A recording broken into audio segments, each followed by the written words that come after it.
Welcome to Truth Uncompromised. I am your host, Rhonda. Join us every Thursday at 7 p.m. Eastern Time. Truth is peace. Truth is justice and freedom to love, live, and be.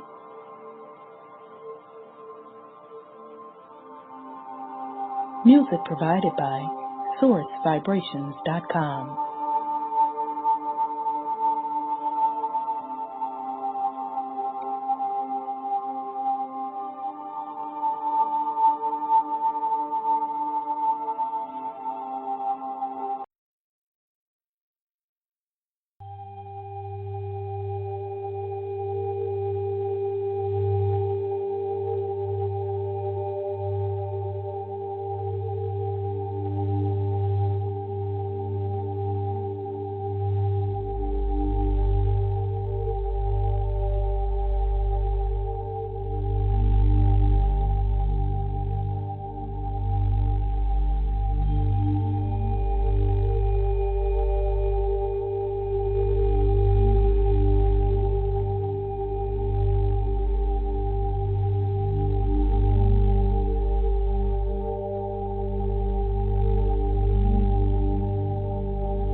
I am love.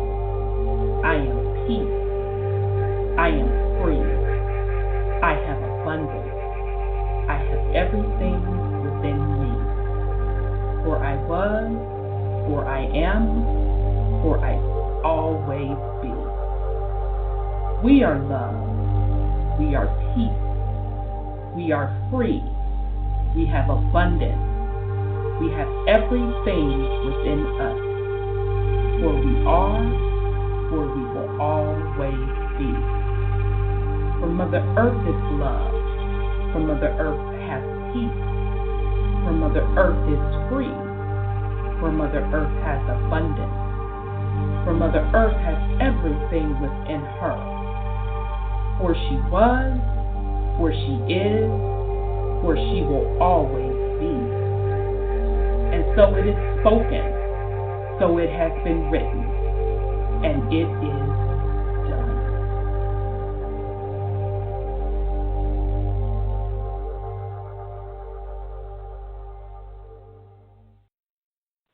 All right. Welcome to the Truth Uncompromised show. I am your host, Rhonda, and tonight is Thursday, January 17th. We have a great show planned for you tonight. We are picking up where we left off week before last with our demonology series, King James Demonology. This is part 7. We should be able to conclude tonight. So if you remember the last time we left off, one of the things that stood out in the chapters that we went over was Effie, because remember, this book is an argument between two people. And one of the people, Effie, kind of went into who Lucifer really is. So he literally admitted that Lucifer. And as well, we're going to do some weekly updates with the news and go head on with the fuckery because there's so much stuff going on. So with that said, let me bring in my co-hosts. I see them both. Let me bring in Brother Sean. Let me see here. Peace and love, brother. How are you? Wholeness and power, sis. I'm well. How about you? I'm well. It's good to hear your voice. Likewise. It's been an interesting week. Ooh, it's been off the hook. It's hard to keep up. It's like every day it's some major shit jumping off. Yeah, I can't wait to get into the news. Let me bring on Sis Sandra. Peace and love, sis. How are you? Peace and love to you, sis. I'm doing good. And you, Brother Sean, peace and love. Wholeness and power, sis. Good. Thank you. Good to hear your voice, sis.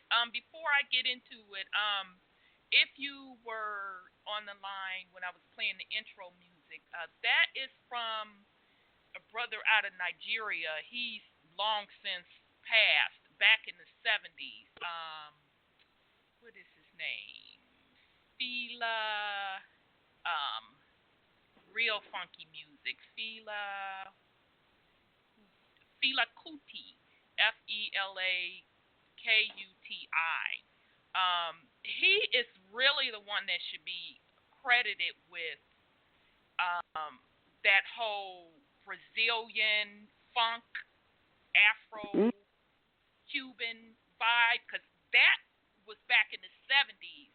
He was putting out that type of music, and everything you listen to from him is bad, and the music has a message, because the one particular track I just played is called Zombies, and he was calling out the Nigerian army for taking orders, oppressing the people. So, I encourage you to check him out. Check out his bio on Wikipedia. You could kind of say he was like the Bob Marley of Nigeria.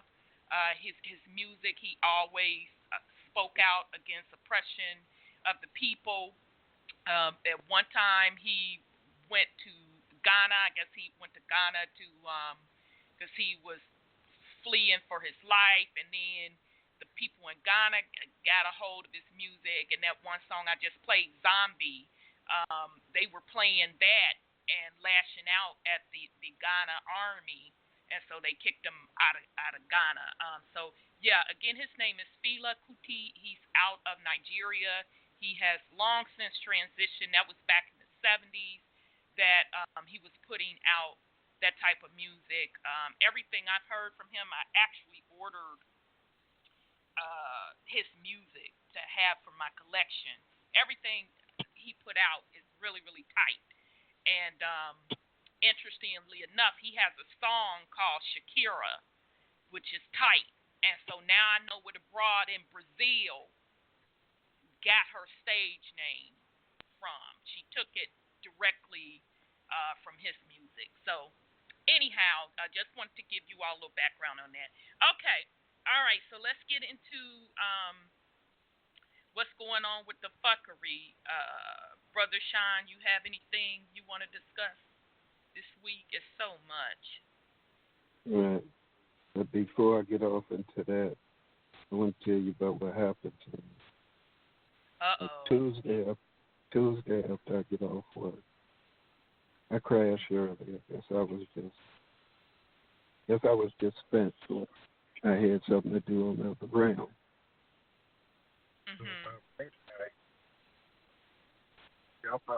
My chest is burning. Feel like my chest on fire. I get up, rip my shirt off, just that I touch my skin, it's actually hot. I take me a couple hours to go back to sleep. And I get up to go to work. My body totally sore. All over. I could barely move, but I did what I got to do. But I talked to Sis Corley, and she told me she wasn't feeling well, that she actually went to sleep early that night. And me and her, we usually kick it on the other room. Right. So she was out of commission. And I was asking her, do they have direct energy weapons on the other realm? And they do. Yeah, that would make sense. So I guess I can't remember anything, but I guess it was a battle going on. And somebody blasted my ass. Wow. But last night, I told her I wasn't taking the night off. I told them on the other realm I wasn't taking the night off. I had to get me some get back. I don't remember what happened, but I woke up this morning with no pain. Now, wow. Okay, so couple of things on that. My first thing when you were talking about it, I thought, was it really another realm, or was it that you had not left this particular realm yet? You were in the upper ethers, because it's Yeah, that's what I'm saying. I can't remember. I don't know if they blasted back into here or yeah, they because thought they could get in there. Could be, because now we know, based on Brother Kalai's work, which he's shown proof, although we've been saying it for years, that they can see your light body. They can literally see it. So that's kind of deep. And not to mention, okay, we already talked about that DEW, those direct energy weapons. That's the same technology that they use for the fires in California. If you don't know what we're talking about, I urge you to do some research on it. And in addition to that, Brother Sean and I, when we ran across information that technology has been around for quite some time. Back I remember in... they hit the transformer over here by my house. Yes, I remember that. Because I thought about you because I was talking with someone on the phone, and I just so happened to have the television on, and it was on CW. And I don't even watch this particular program, but that program Flash was on. And they showed on that program where one of the characters, I don't know who it was because I don't watch the show, but she had a metal device in her hand, okay? And it looks like the pictures that we've seen of the ancients with these metal devices, and, Brother Sean, the pictures that you and I have saw of the buildings with those poles on top of the roof, right? So girlfriend had one of these in her hand, and she literally holds it up in the sky, and the plasma charges it. And then she took it to open this electric device, because the door they were trying to get into had this electric box on it. So I had to pause as I was talking to the person on the phone. I'm like, I don't believe this shit that they just showed this. And the person I was talking to, they're up on what we know, and were like, well, what are you talking about? I said, this broad, they literally just showed this broad take a metal device, put it in the air, catch the plasma, and use it against this electricity box. So I'm saying all that to say they're putting that right in our face, because what we are seeing in the skies is that the plasma going on. That's where we're seeing these beautiful colors, etc. And that's why they have brought out that DEW technology to kind of call themselves fighting to keep control of the realm. It's not going to work, but that's interesting that you had that experience. It doesn't surprise me, but it's interesting. So that DEW is their response to the additional or upgrade of energy that we are receiving via the plasma. So just get ready, because if they're already showing, people are recording across the world all of these different lights in the sky, and it's literally plasma energy going on. Okay, so when you see those direct energy weapons flashing in the sky, and you could tell the difference between regular plasma and their DEW, because their DEW is just like a laser beam. Okay, plasma, you're going to see it like bursts of light, bursts of energy. So you could tell the difference between the two. Okay, so they have been testing that direct energy weaponry, and it has been many people saying, including Brother Kalai, saying that it is a galactic battle going on right above us. So that would not surprise me at all, Brother Sean. That would not surprise me at all. Go ahead with the fuckery. I'm sorry, go ahead. What you say? I said my go ahead with the fuckery, though, is the Democrats in there, and they partying down in Puerto Rico where they claim to be worried about government employees that aren't being paid. But they stinking ass getting paid, or am I accusing them falsely?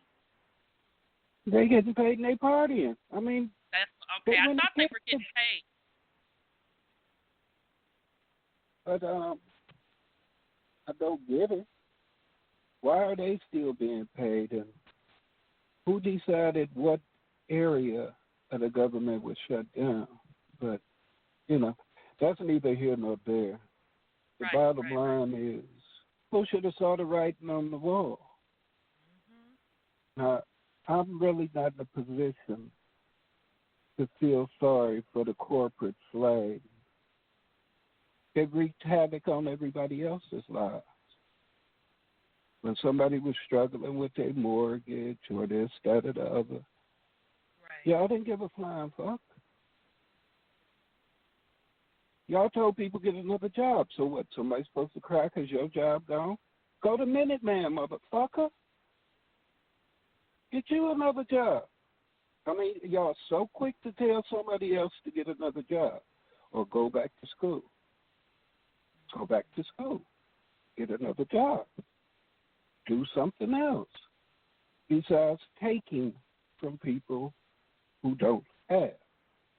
They don't accept no excuses from nobody for nothing. But now we're supposed to feel sorry about what they going through? Part of the system. If the system has to go, that means y'all cushy-ass jobs go. Yeah. Y'all supporting the system. Ain't no straddling the fence. It's really not. So, I mean, y'all made y'all bad, so y'all got to lie in it. And that's the main reason I played that intro song, Zombie, and I wanted to just briefly point out your point that all of the people, first of all, this particular system has to have participants and has to have people to execute it. So just like any corporation, a corporation has boards, their CEOs, vice presidents, secretary, accounting, all that shit. But then they have employees who execute the plan of the corporation. Same thing with what they are calling government, because it's really just the corporation. Okay? But the point I'm trying to make here is that corporation cannot stand without participants, so meaning the general populace, and employees to execute the corporation's plan. So all of the employees that went about their daily lives, when you were doing shit, you knew it was wrong, when you saw folks being put out their homes, the police officers, all all of you, you know what your individual job is about. People dealing with the prison systems, the court systems, and all of that. You participated in the suppression of the people. So it is what it is. It is what it is. And especially when you find out how the system is corrupt and you still participate in it, that's not a good thing whatsoever. So if anything, with the shutdown, I don't like to see anyone suffer. I do want to put that out there. I don't want to see anyone suffer. That's including, people that the benefits are about to get cut off, even the employees of the corporation, i.e. the federal workers. I don't want to see anybody suffer. But it should be a huge wake-up call across the board. So meaning the federal employees, the people that are dependent on the corporation to eat, for shelter, as well as the rest of the general populace. This should be a huge wake-up call that the system is falling. Although we've been telling y'all this shit for years. We've been saying it for years. Break the dependency. Break the dependency. Now it is coming to fruition. So I just wanted to add that on there, but I totally understand your point, Brother Sean. But folks need to wake up. That's just the bottom line, because what is happening, and I'll get into that after Sis say her piece, it's not going to get any rosier. It's only going to get worse as far as it's concerning with that corporation system. The more you are attached to it, the harder it will be for you. So I'll yield. Sis, did you have any? Go ahead on with the fuckery. Anything you wanted to discuss with the family? And I see you 313. I'm coming to you, sweetheart. I just wanted to add what Brother Sean said, but I want to say that most of the people that work for the government is people of color, and we were doing it to our own people. So, you can't not do stuff and not expect it to go around. It comes around.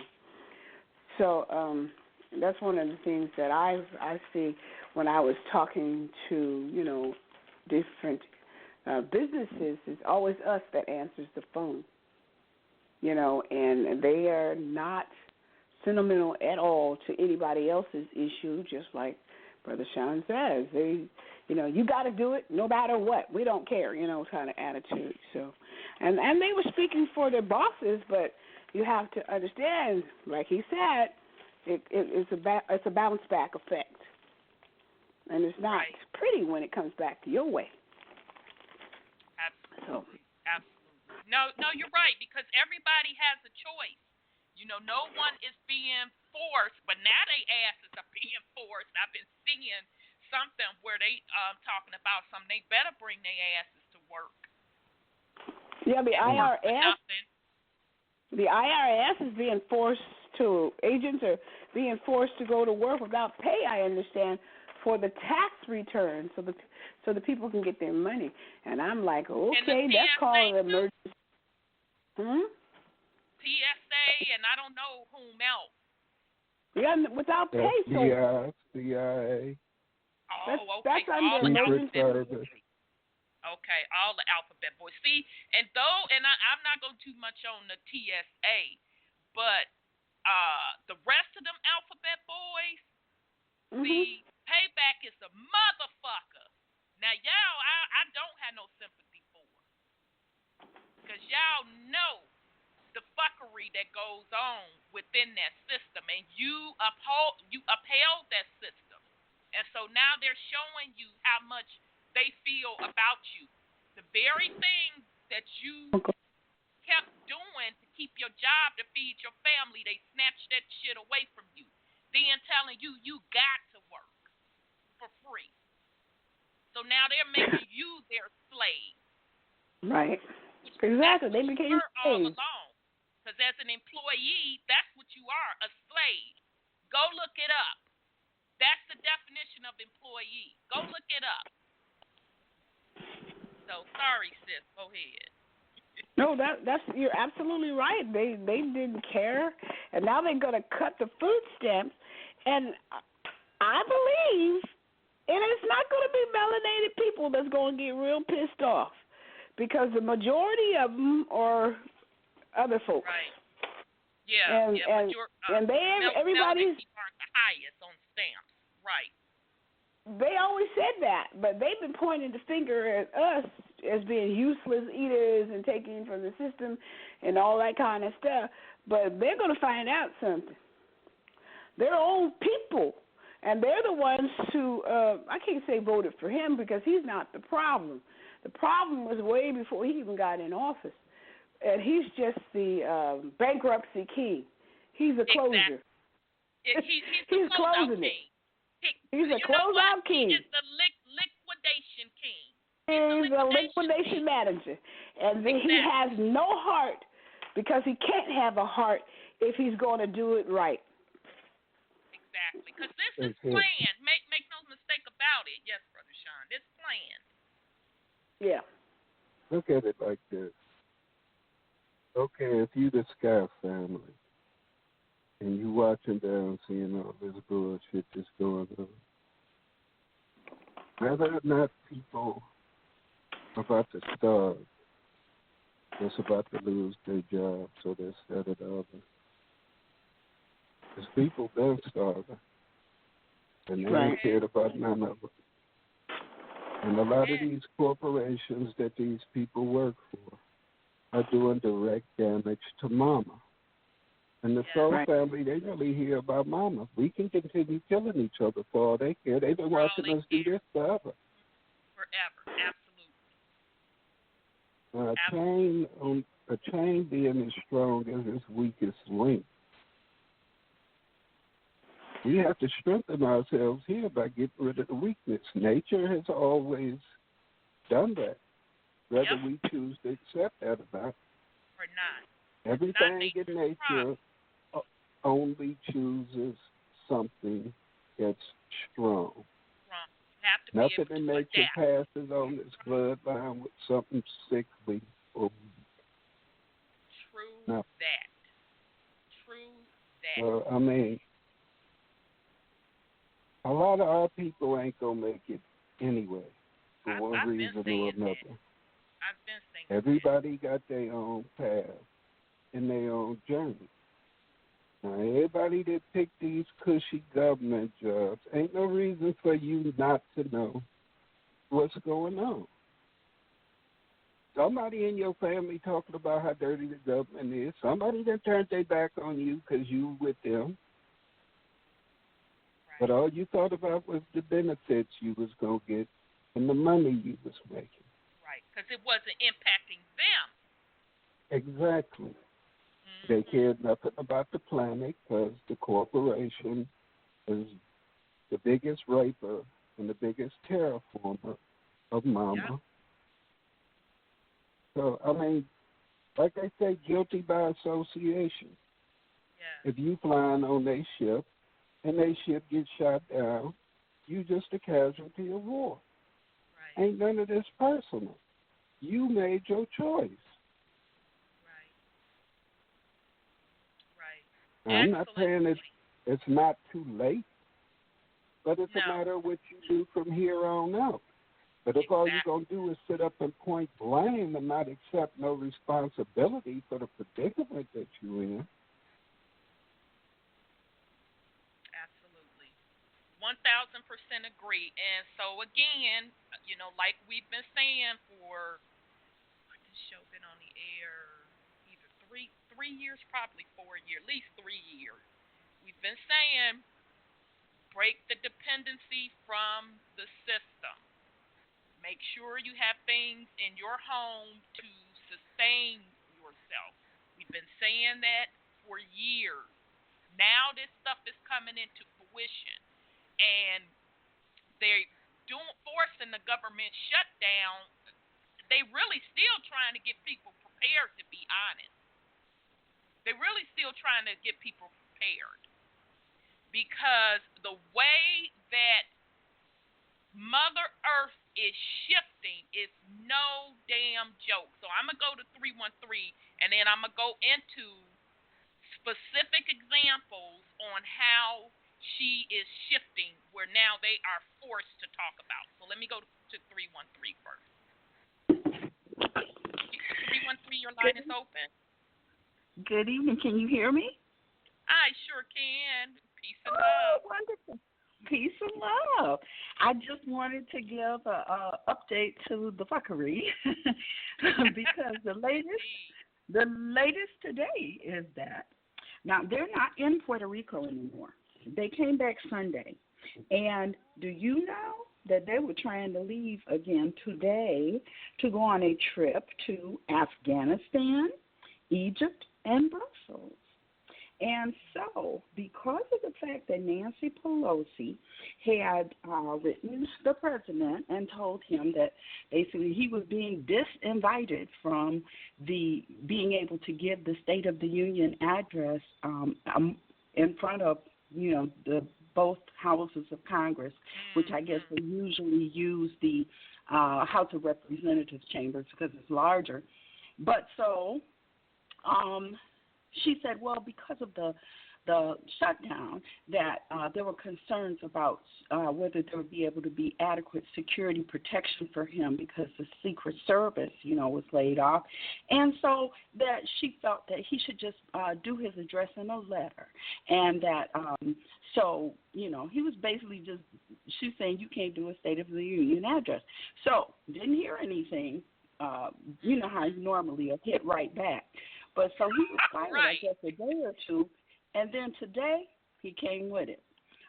They were all on the bus, apparently, getting ready to leave, and 30 minutes before the plane was supposed to take off or the bus was supposed to leave, he sent her a letter. Dear Madam Speaker of the House, I am so sorry to inform you that because of the shutdown, your planned trip to Afghanistan, Egypt, and Brussels is going to have to be delayed, and, so that you can be here in town and that we can negotiate to try to end this shutoff because 800,000 federal employees are badly in need of their pay and, a whole bunch of stuff that made sense, really. But it was the comeback. It was the comeback for all coming. So basically, Puerto Rico, and then they thought they was getting ready to get their asses on a bus and go to the airport to go out the country again, but yet people ain't getting paid. See, they don't give a damn about us, and they couldn't make it any plainer. Yes. And this is Pelosi, had they MF and legs crossed, getting ready to go somewhere else. And I hear she mad as hell. And then he had the luggage. They have a picture on Twitter where the cart of all their luggage, he had it returned. Because the plane that they were planning on flying it on was one of the presidential planes. See, they've been using, like the Air Force, I don't guess it's B-1, but they have a couple others that look like that. And they've just been using them. They said she's been abusing it. She's been flying here, there, and everywhere. But the question is, why in the hell she got to go to Afghanistan? Because you know what they have in Afghanistan. Right, then she's going to Egypt, and Brussels is the EU. Well, why is she going there? Right. So anyway, he shut that down. He did put in the letter, well, you are certainly welcome, to fly commercial, if you, still wish to go. It's your own pocket. Right. But see, they ain't doing that. They too used to pimping us, on the taxpayers' dime. So, but the whole thing, I feel sorry. The whole thing is that the things that were supposed to happen, like the exposure of the media is happening, the various countries moving to gold-backed currency is happening, and, this shutdown, I don't know if it's going to be a permanent one, but people need to get ready, and like you said, they need to understand that, the system, the whole system is supposed to be coming down one way or the other. And so it's unfolding. It is unfolding. The way that told. Now, it may not be through the person who we were told that it was going to come through, but it's coming. You can see it's collapsing. So, yeah, I just want to update and let you know how brazen they are. They are so brazen, and yet they're trying to blame him for the shutdown. He invited them to come to negotiate, and they refused to come to negotiate. I mean, they simply, yesterday I think it was, that they're like, no, we're not coming. And they told the other people, even the ones that aren't going out of town, nope, don't go. And yet they're on the media saying that, oh, it's his fault that it's shut down. How is it his fault? And he's saying, come on, let's work. And they like, no, we're going on vacation again. Right. And if people don't see what's going on and they're still in la-la land thinking, one side is doing this, one side is doing that, and still depending on the government, they're going to be in for a rude awakening because everything is being flipped and turned upside down. It's not going to be what they think it's going to be. So thank you for that information. They got a lot of so-and-so nerves. Yes, indeed. Well, you all have a wonderful night. I look forward to the rest of the call. Thank you, too, sis. Thank you so much. Peace and love. Great information. Thank you so much. In the chat. Go ahead. I'm in California, and Pelosi's from California. We're one of the highest taxed states in the union. And California is a hot mother effing mess. Between Pelosi and Auntie Maxine, they both need their old asses whipped. California is a mess. Yeah, and they tax us through the nose. They tax us in our gas. They tax higher taxes. They tax us in the cities. They tax. And we're just, people tired of it. And our people here are so ignorant because we have mostly people of, anyway, them ones that come over here that wasn't invited. And they are voting to, and they keep voting them into office to take over this state, this country, And it's I'm not like, going to work. don't you understand the drama? Well, they're voting. I'm sorry. Go ahead.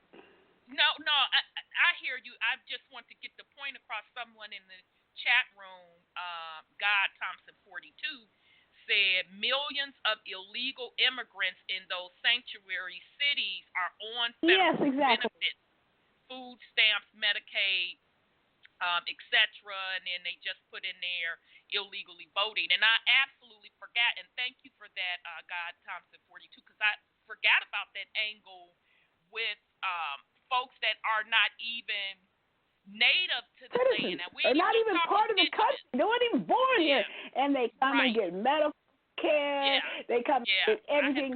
And us people who say anything about it, we are being racist, and we're being this, and we're being that. And I look at it and just shake my head. Your day is coming. So, when I was in medical, I worked. It was so many that came to get medical care. I said, when is this state going to realize they're getting bankrupt by these people? But they kept going and going and going and going. So I said, okay, whatever. Right. But now the closure king is on the he's the closure king. And Clinton supposedly had, 20,000 of them bust in to vote in the election. Presumably that's what they said. And then she's talking about him rigging the election. I said, yeah, okay. Yeah, it was mess. Captured. Yeah, it was captured, them doing not only just that particular demographic, but I heard a lot of other people around the world they were bringing in, giving them benefits. And that happened under Prez O. Let's be clear. Oh, yeah, that's true. He's not happening under Prez O. But I'm sorry, Brother Sean, go ahead, because you've been trying to get in there for quite a while. And I see you 270. I'm coming to you, sweetheart. Also, you have to look at it from that Gitmo standpoint of view. What's going on with these military tribunals? Mm-hmm. Now, once it go past 30 days, ain't nobody guaranteed to have a job, so Trump can cut down the government as he sees fit. As he sees fit. What day are we on? Does anybody know? Aren't we on I day think 21? we like on the 27th or 28th there. Oh, shit. So we only got a couple of more days to go. So, yeah, when I saw that about that 30-day rule, I said, he finna clean house. But this is letting people see that we can actually function without the government. To be honest, I said that from Jump Street about 2 weeks in. I'm like, well, everything's still running smooth, so that's saying a lot. And then also, with the government shut down, people having their tribunals, won't nobody know. They get put to death, and when the government come back in, he got his skeleton staff, people that been replaced, and everything's still cool, and the public none the wiser. Only those ones that pay attention to the fact that most of the government was corrupt anyway. We'll know the ones. He's gonna have to do some cleaning house on the Republican side of the aisle too. Yeah, he I'm just got to. Not just the Democrats. I'm talking about all of them. They were. But the Democrats are the ones that's the head of this particular pedophilia thing. Yeah, that's the truth.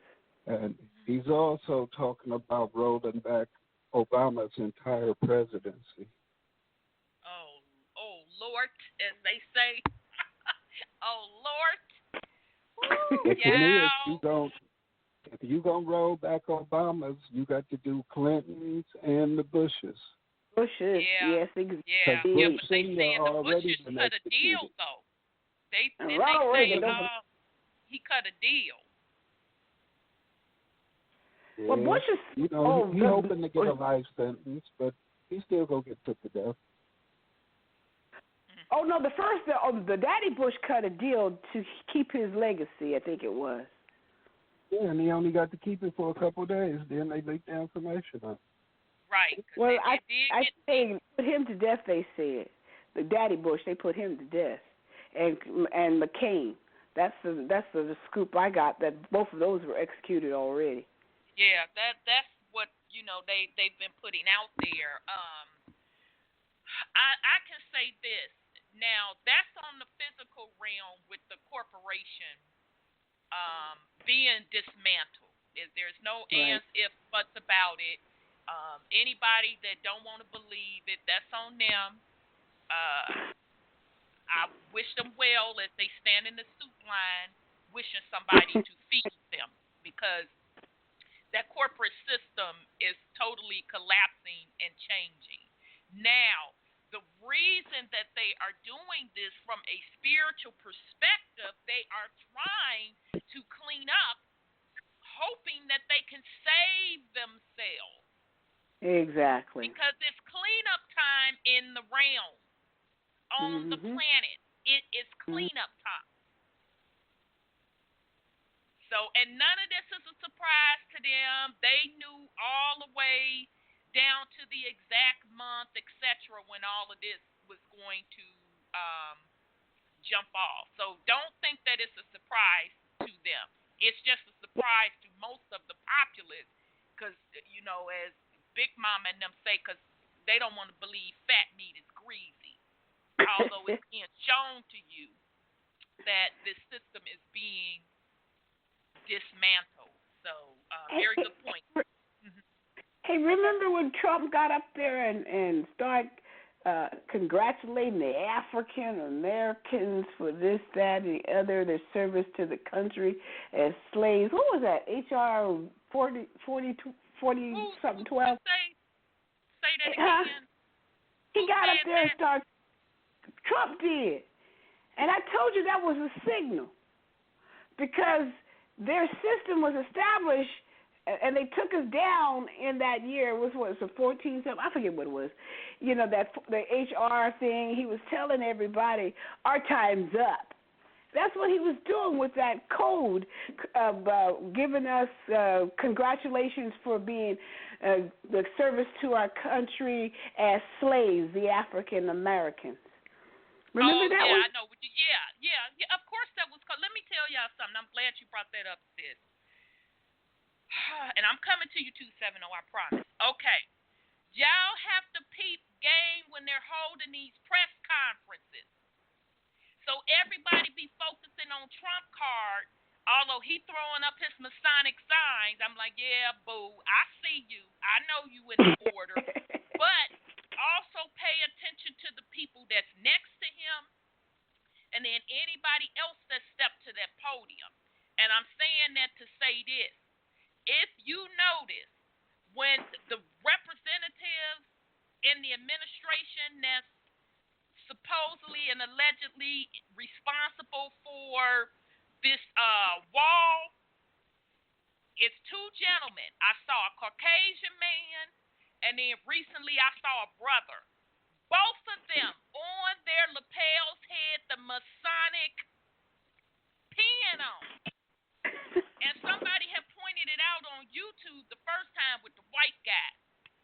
And so when I saw it recently, they had a brother up there, and he had to say, talking about that wall, and he had the Masonic pin on. And that means they're sending out a signal to the people in the order that this is not about the wall. This is not what you think it is. It's whatever other plans they discuss behind the scenes. Okay? So you all have to pay attention. And Trump card, to me, out of all of the presidents, he throw out so many damn clues. I'd be like, oh, did he really just say that? Oh, okay then. So pay attention. You're literally witnessing the dismantling of the corporate system. So get prepared. Again, you have to break that dependency. It's not going to be like it used to be by any means. So you have to become self-reliant. Now, that's on the physical side. Mm-hmm. More importantly, on the spiritual side, you have to come back in tune with planet Earth. You have to be in balance with putting the priority of the planet, using the resources wisely, because the years of the waste and the spend and all of that shit is over with. It's gone. So if your frequency is not going to match Mother Earth, you will be purged off. That it's just plain as day. So let me get with 270, and then I'm going to go into the other stories about what's going on. 270, your line is open. Yes. Good night, sis, and all the panel. This is Darlene from Kentucky. Last night, greetings. I always buy, I think this may be some fuckery that may be going on. Last night, I always buy stuff on Facebook. So last night I went by this lady's house to buy some jewelry, because that's how I buy it. And she was a Caucasian lady, and we were just doing some small chat while I was looking at her jewelry. And she was like, we brought up the shutdown, or the government shutdown. She goes, yeah. She goes, my daughter just called me today and said that she got her food stamp card replenished for next month. I was like, because this lady was some PWT, and I thought, I wonder, are melanated people getting their cards replenished? So I don't know if that's if they're giving them their food stamps replenished early, so when it does get shut down or whatever comes time for replenishing the first of the month, that there's not enough to replenish the others, or what. But I just thought that was strange, because I've known people all my life that are on food stamps, and I've never heard them replenishing their card early. especially doing during it. the government shutdown. Yeah, They're doing it. they did make an announcement that they are going to replenish them early, and if I'm not, I could be mistaken on this part, but I think the government's budget officially ends on the 31st of January. If I remember correctly. Okay, I thought so. I thought their fiscal year is a little different. I think it ends on the end of January, so they made an announcement that they were replenishing folks' food stamp cards early. The February money was going to be on January, but they're only doing that because the government's budget is officially ending January 31st. So when February, so really they won't be in effect till March then. So they're good for February. Right. Right. So March then everything's gonna be exposed. Is that what you're saying? Now, what I'm saying is, I'm sorry. Go ahead, Brother Sean. Even though it's loaded, whatever is not used by the 31st is going to be taken back. Yep. They have to use them. They got to use it. Now, the Department of Homeland Security already told people to stock up for 6 months. Sure now, whoever got stamps, if you sitting up being thirsty, selling motherfucking stamps, instead of stocking up on shit for you and your baby that you need, that's right. Then you deserve it. I mean, there's no other way to put it. Yep. Now, just to be clear, goods, get water. That's right. Stock up. I mean, come on, don't sell no stamps so you can get your hair done or whatever the hell you gonna sell the stamps for. Yep. Get some goddamn food for you and them babies. That's right, because it ain't no joke. And he said Homeland Security, and he's not lying. Go look the shit up. Now, right now, the damn website may be shut down. But they put that out saying that their advisement is to have a 6-month supply of food. And they put that out. When did they put it out? December? Sean, did they put that out in December? Yeah, that was in December. Yep. Okay, I thought they put that report out in December. I'm sorry, sis, go ahead. What you say? Is that just for people on food stamps? They're telling them to prepare for the shutdown for 6 months, or they're telling everybody to go? And I've been saying this for as long as I've been on the air. Make sure you have some clean drawers. Make sure you got some toilet paper. Make sure you got some water. Make sure you got something to eat. I have been saying that for 3 years. Because if they do a bank run on us, meaning you can't go to the bank to get you some money, and it can happen because they just did it over in Europe. That's it. That's it. So now Homeland Security not just going to put out the report for no stamp recipients. They're putting that report out for everybody. The financial report is going to be a shutdown. They knew they knew. It's planned. That's what I said. It's planned. Exactly. It's a planned shutdown.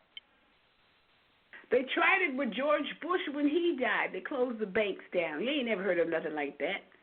And that they were saying in the financial underground that was a trial run when Bush died, supposedly, that they shut the banks down as a trial run. No, and they just wasn't nobody moving. They wanted to keep everybody where they was. There wasn't no money exchanging hands, this, that, or the other. They wanted to keep everything on lockdown. Exactly. And didn't they do a run with the stamps? Don't y'all remember when folks stamps was working? We told y'all then they're test running the system. Get your house in order. We told y'all then. So we're telling you once again, get your goods stacked up. Because if you don't want to eat, that's fine. But if you have people, your babies, If you have medication, make sure that you have enough medication to sustain yourself. And it may not happen, family. It may not. But the Homeland Security just put that report out in December, and a couple of weeks later, the government shut down, did a partial shutdown. So I take it at face value for what they saying. So we can't say that we weren't warned. So they not going to come on TV and say, y'all, get your shit together and go do. They not going to do that. They do it just like they did. They slide it in the report because they know people don't read that. And they keep going on about their business. So folks can't get out. You can get outraged, but they going to come back and say, but we told y'all that. Department of Homeland Security told you to have 6 months worth of supplies because it might be something with the energy grid, So yeah, that's across the board, sis. Okay. Thank you. Okay, thank you for your call, sis. Peace and love. Okay. Whew, okay, yeah, that's deep. Okay, but it plays into so we've talked about the physical side of the shutdown, getting your house in order, breaking the dependency, and we do want to say again for those that are depending on the government to eat, use that February money wisely, okay? So the young folks may not know this. I know us old school folks, you know this. You better get you some motherfucking beans, okay? That's a meal. You better load up on you some beans. Get you non-perishable foods so those babies can eat, okay? So I don't know what's going to happen. Powdered milk. Yeah, powdered peanut butter. They even got dry peanut butter and stuff like that in the stores. Powdered peanut butter. And crackers, lots of crackers. And the MREs are those military rations. Yeah, but shit, the money they spend on that ain't gonna stretch. I know it, but you can eat a day for a day. You may not eat all day, but you can eat one meal at least because they're expensive. Yeah. They are. A pack of beans, that's good. Yeah, a pack of beans is better. And they're good in the freezer. You don't have to keep them in the house for the bugs to get them. And rice. You can put all that stuff in the freezer. Yeah, alcohol and peroxide is cheap. And alcohol and peroxide and water. Don't forget water. Yeah, the water, we know that. You need candles. You need flashlights. Make sure you have, plenty of blankets and all of that. If you have a fireplace, wood. If you have a motherfucking barbecue grill, make sure you have some goddamn charcoal. So and propane. Push come to shove, exactly. Get you some lighter fluid. So these are the things that you need to have. And I'm not trying to fear porn you all, but I just want you all to enter and understand that you have to take care of self. You have to sustain self. It is crunch time. It's absolutely crunch time. Okay, so just real quick, God Thompson 42 also said when we were talking about folks being taken out, about that old ass judge lady, Ruth. Yeah, because they said she already gone. That's what they say. Lady, right?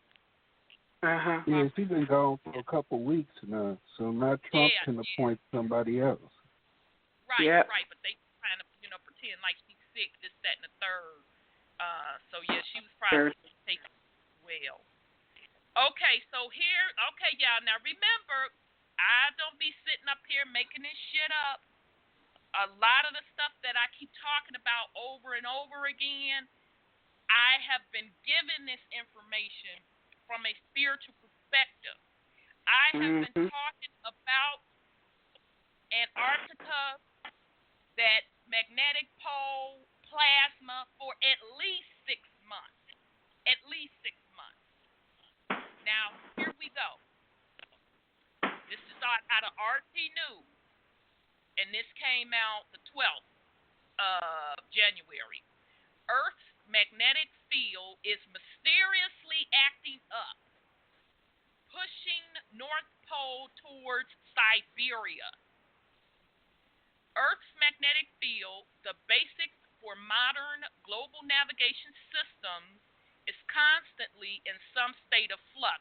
However, it now seems to be going haywire, pushing the North Pole closer to Siberia, and no one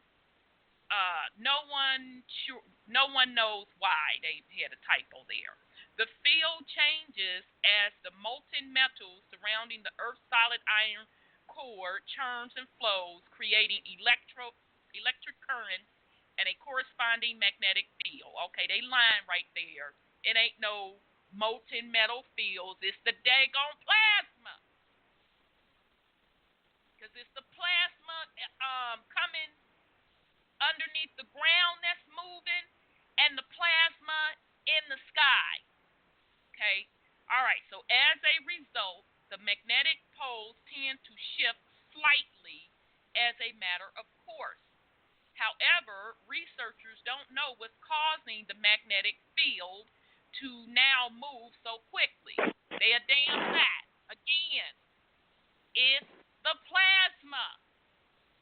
Okay, so the North Magnetic Pole sped across the international date line last year at a rate of 55 kilometers per year, more than 3 times as fast as it moved in the mid-1990s. Now located in the eastern hemisphere, it's moving away from Canada and approaching Siberia. Scientists think a high-speed jet of liquid iron under Canada, now when you hear them say liquid iron, that's code for plasma, under Canada could be responsible for the pole's movement, weakening the magnetic field below and allowing Siberia to draw over the pole, Nature reports. The location of the North Magnetic Pole appears to be governed by 2 large patches of magnetic field, one beneath Canada and one beneath Siberia. University of Leeds geomagnetist Phil Livermore told a recent American Geophysical Union meeting. The Siberia patch is winning the competition. In general, the world magnetic model is updated at 5-year intervals to ensure modern navigation keeps up with the changes in the Earth's magnetic field. It was due to be reconfigured next in 2020. There go that 2020 again, but was out of whack by 2018. That a more urgent update was needed. Researchers at the British Geological Survey and the National Oceanic and Atmosphere Administration have been working to correct the WMM using 3 years' worth of recent data, including a 2016 post that threw their last model's accuracy off. The scientists were due to release the latest update next week. If the U.S. government hadn't shut down, hamstringing NOAA's operations. So let me just read that again. Now, the National Oceanic and Atmosphere Administration, and I don't know if y'all remember on one of the shows, I pointed out that this organization rolls up to the Commerce Department. And I said it makes sense why it rolls up to the Commerce Department, because based on Mama Earth's activity, she'll shut all of their fuckery down from a financial level. Okay? So, The scientists were due to release the latest update next week if the U.S. government hadn't shut down, hamstringing NOAA's operation. Now the release has been postponed to the end of January. The team hopes this model lasts until 2020. Okay? So there you have it. Now, you can go on YouTube, and it's plenty of people that, other people that have been watching the magnetic poles. And now they're starting to connect the magnetic poles and the plasma going on in the sky, because they're more focused on it going on in the sky, those bursts of light, okay, and the colors that we're seeing in the sky, okay. Part of it is the Nibiru system with those different energy system centers, which now I'm starting to believe are also probably emitting plasma, okay. So that pulses of plasma is hitting the atmosphere. The colors of the sky are changing with the reds, the blues, and the vivid purples and the pinks. And also, what folks are not talking about is the plasma that is pulsing underneath us in the earth, okay? And that plasma started out in the Arctic. I have been watching that stuff for like at least a year, okay? So now the poles are literally shifting. So if you do a little research, they're not talking about it over here in the U.S., but over in Europe, they're getting their asses plummeted by extreme cold weather. Folks are dying. Siberia is right in Russia, y'all. So that magnetic pole shift has moved, and the weather is plummeting Europe and Asia, and that's why we told you it's going to be a freeze over of Europe and Asia. Now, it's one cat on YouTube, and I apologize, I should have had his YouTube channel. He's literally taken his magnetic compass, because it is said that the poles have shifted into 4 places. So you have it split up top, what they're calling up north, so meaning over Siberia, Russia, and the North Pole, Alaska. And then it's also what they're calling the South Pole. So we're beyond Argentina, that area back there, the South Pole. The magnetic pole has split in 2 places down there as well. So this particular man took a compass, and he physically showed where the compass is wavering now. So meaning the compass is not pointing what they were calling directly north, the way it used to the way it used to point. Okay, so I'm saying all of this to say to the family, do not think that this government shutdown is just about the dismantling of the corporate system.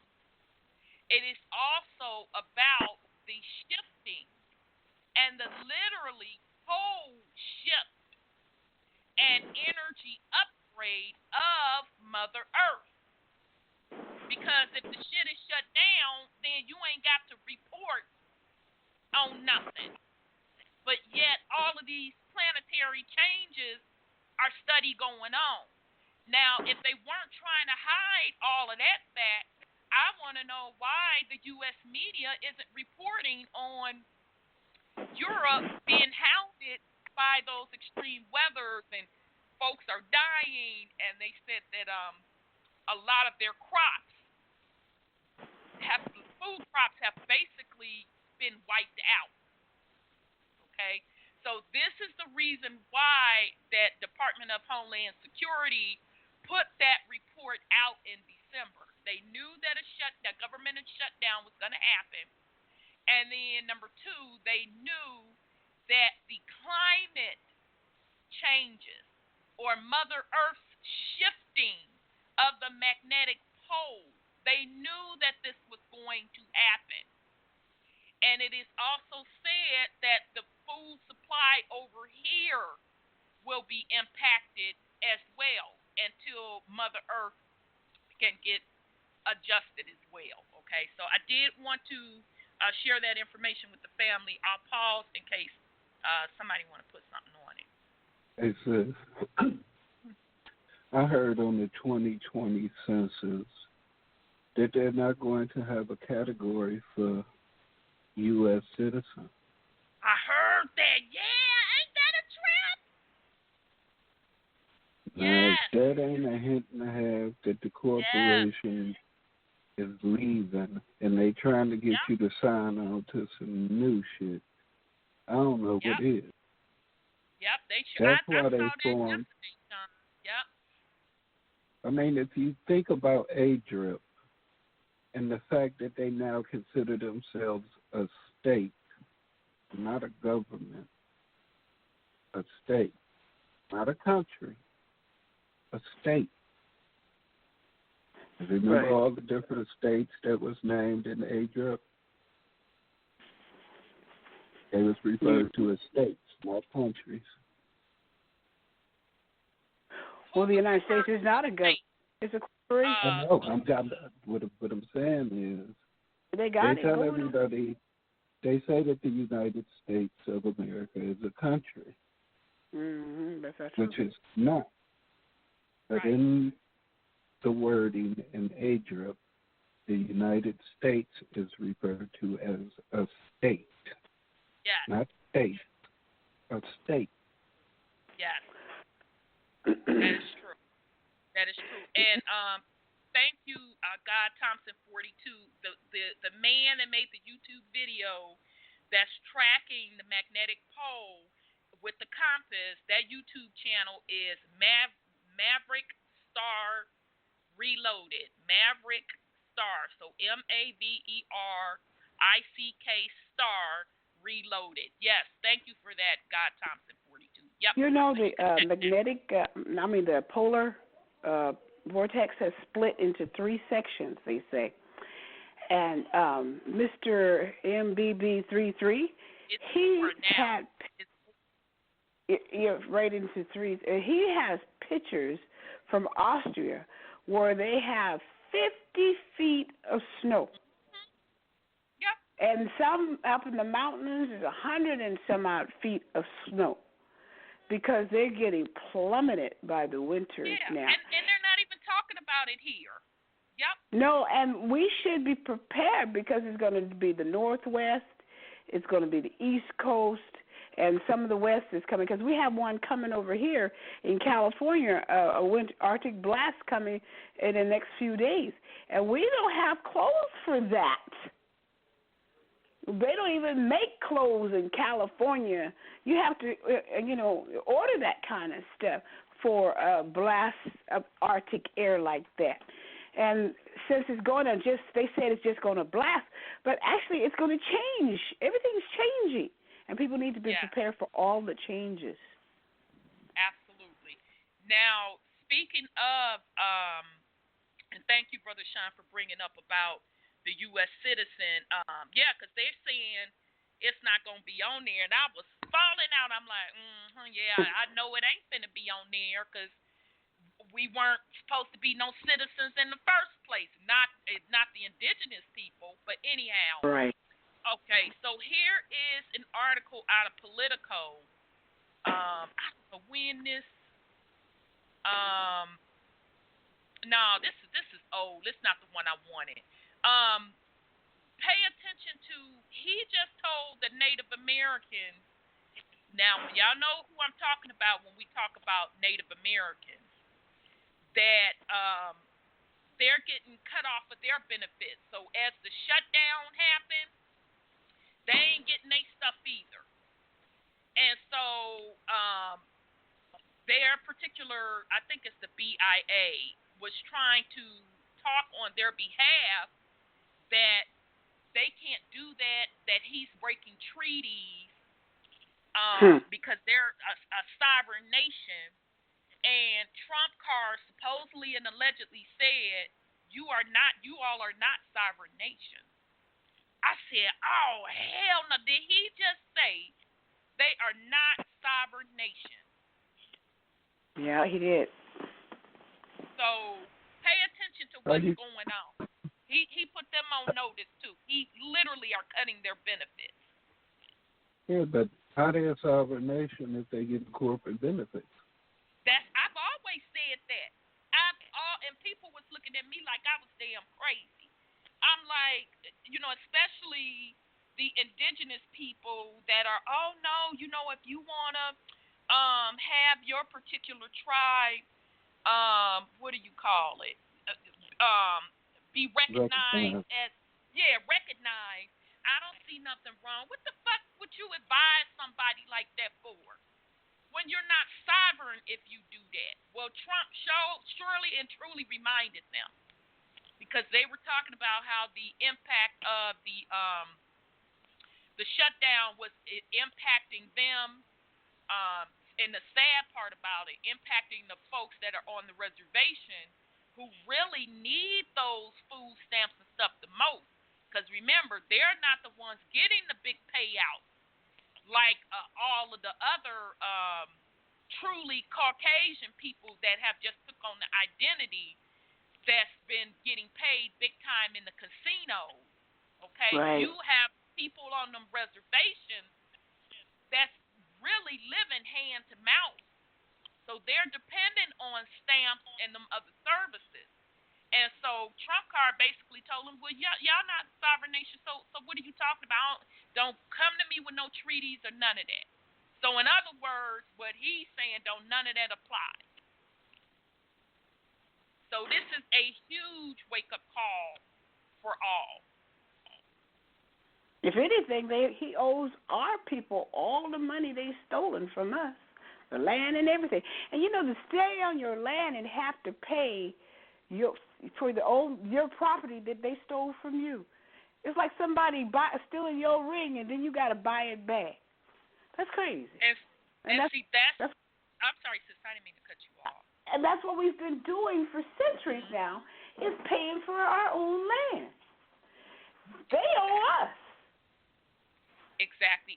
But the deeper part of all of this, and that is why among the indigenous peoples, and I'm just going to deal with the Americas right now, that's why it's going to be a huge cleaning or cleansing as well, because folks are still not putting the connections together with the land, and they want the corporate fiat payout when there's not going to be a corporate system left. Thank you. So what sense does it make for them to pay you the fuck out when $1 ain't worth nothing no way? It done already collapsed. Long time ago. So you're going to be stupid enough to take a payout, and then the currency will be worth like Zimbabwe, where it'll take you a barrel full of that motherfucker to buy a loaf of bread? That's a shame. When what you are supposed to be getting back in tune with is the land. Okay? Right. They didn't steal currency from you. They stole land from you because the value is in the land and the people. You are connected to the land, and the land is connected to you. And if you take care of the land will take care of you. That's all you need is the land. And that's why a cleansing is going to happen. Because you're going to have people that's going to be hell-bent on a corporation giving them something. And they're going to go right down with it. Be standing in line trying to get a loaf of bread with some worthless fiat, and don't think your gold or silver is going to save you, because you can't fucking eat gold or silver. The value is in the land.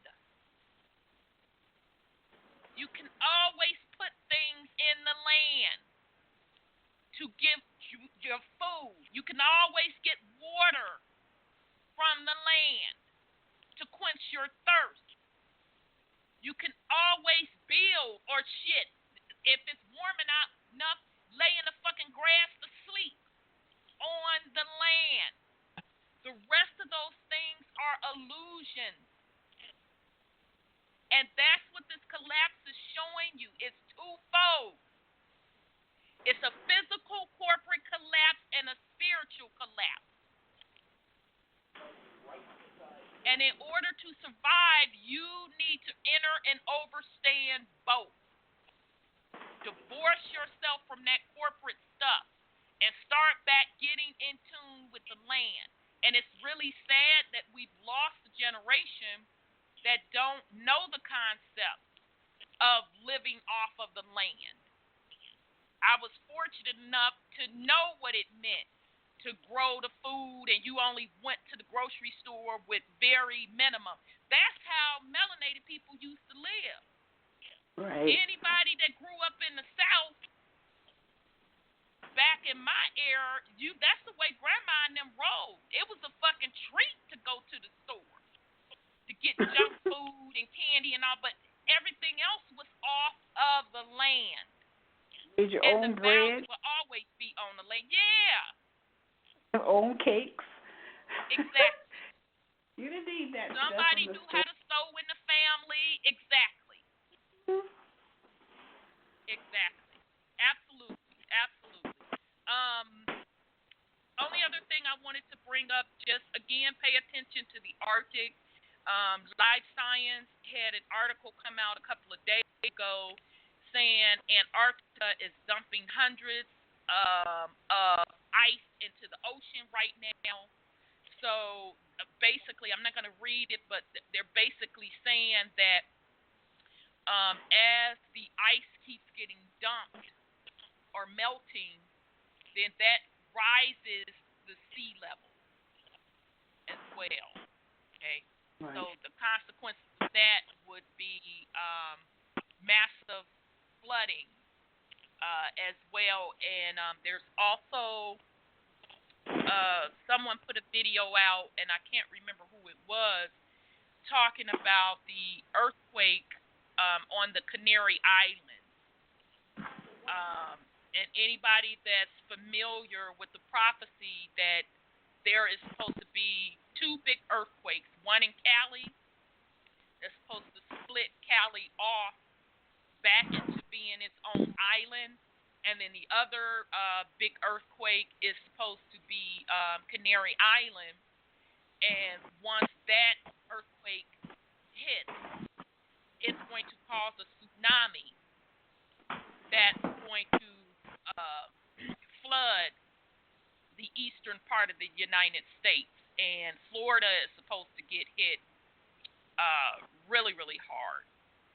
In New York and all of that upper east, and then some saying North Carolina and South Carolina as well, the coastal lines. Okay, so just putting it out there for the family to keep that in mind and be mindful and watch those things as well, because as we've said, now we're at the point.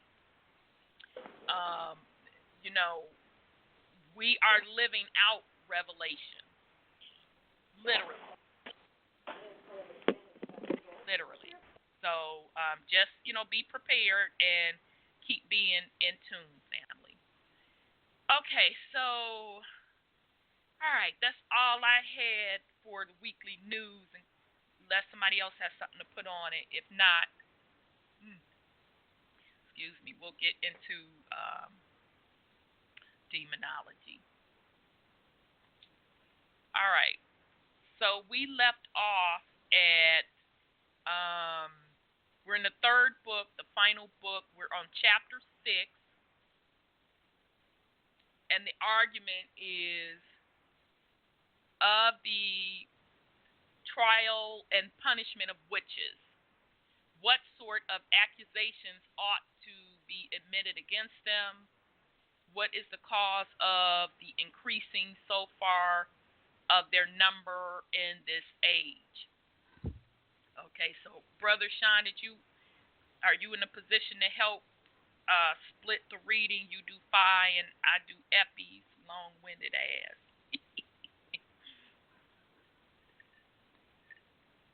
Uh-oh, did we lose him? Let me see if he got bumped off. Brother Sean, you still there?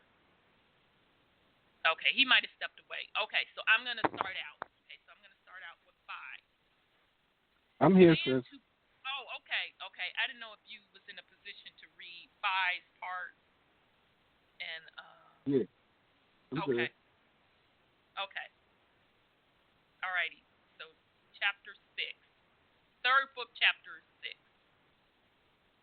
Then to make an end of our conference, since I saw it in draws late, what form of punishment think ye merits these magicians and witches? For I see that ye account them to be alike guilty.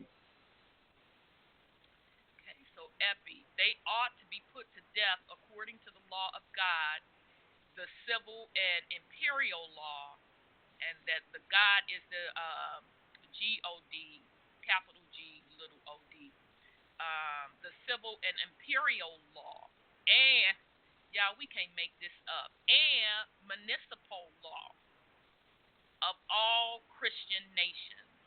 Now, did I not read that correct? He says civil, imperial, municipal. Yep. Law. Oh, okay then.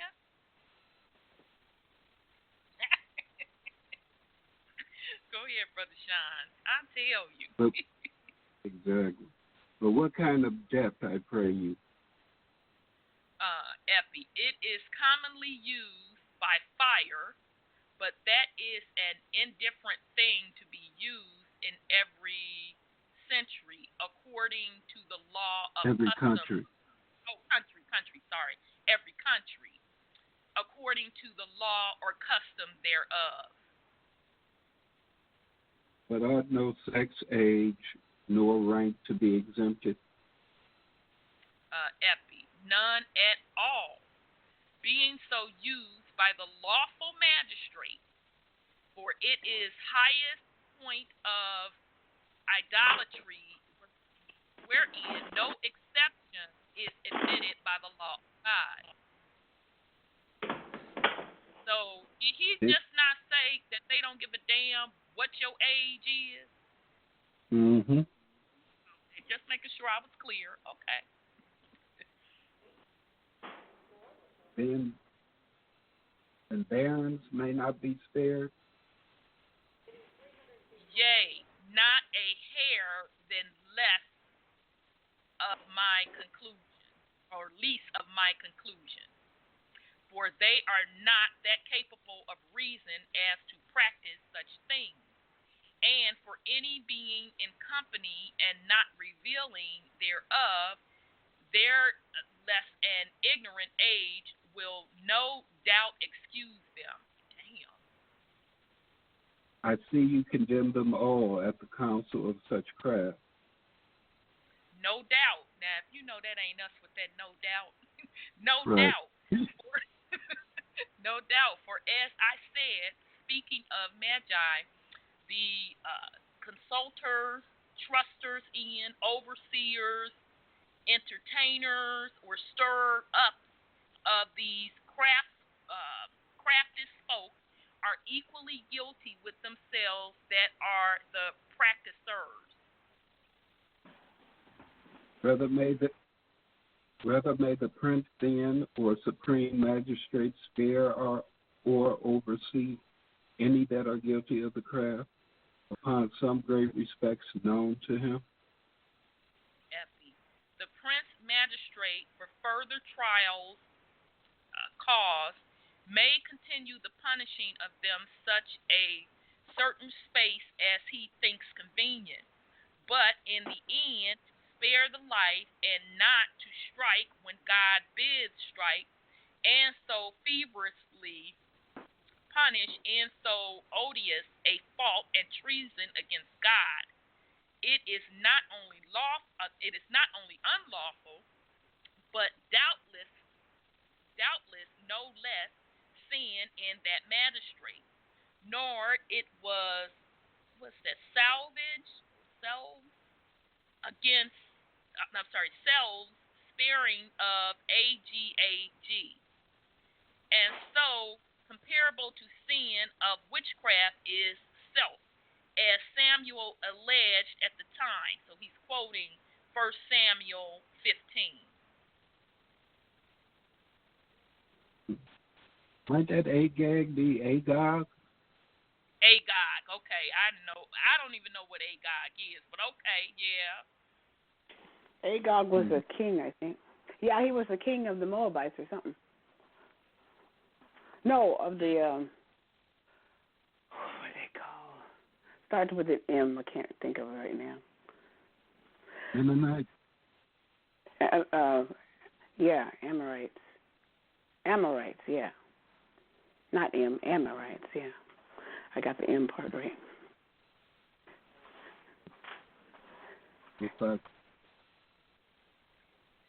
And they're the ones that was picking off the children of Israel as they came out of Egypt, out of captivity.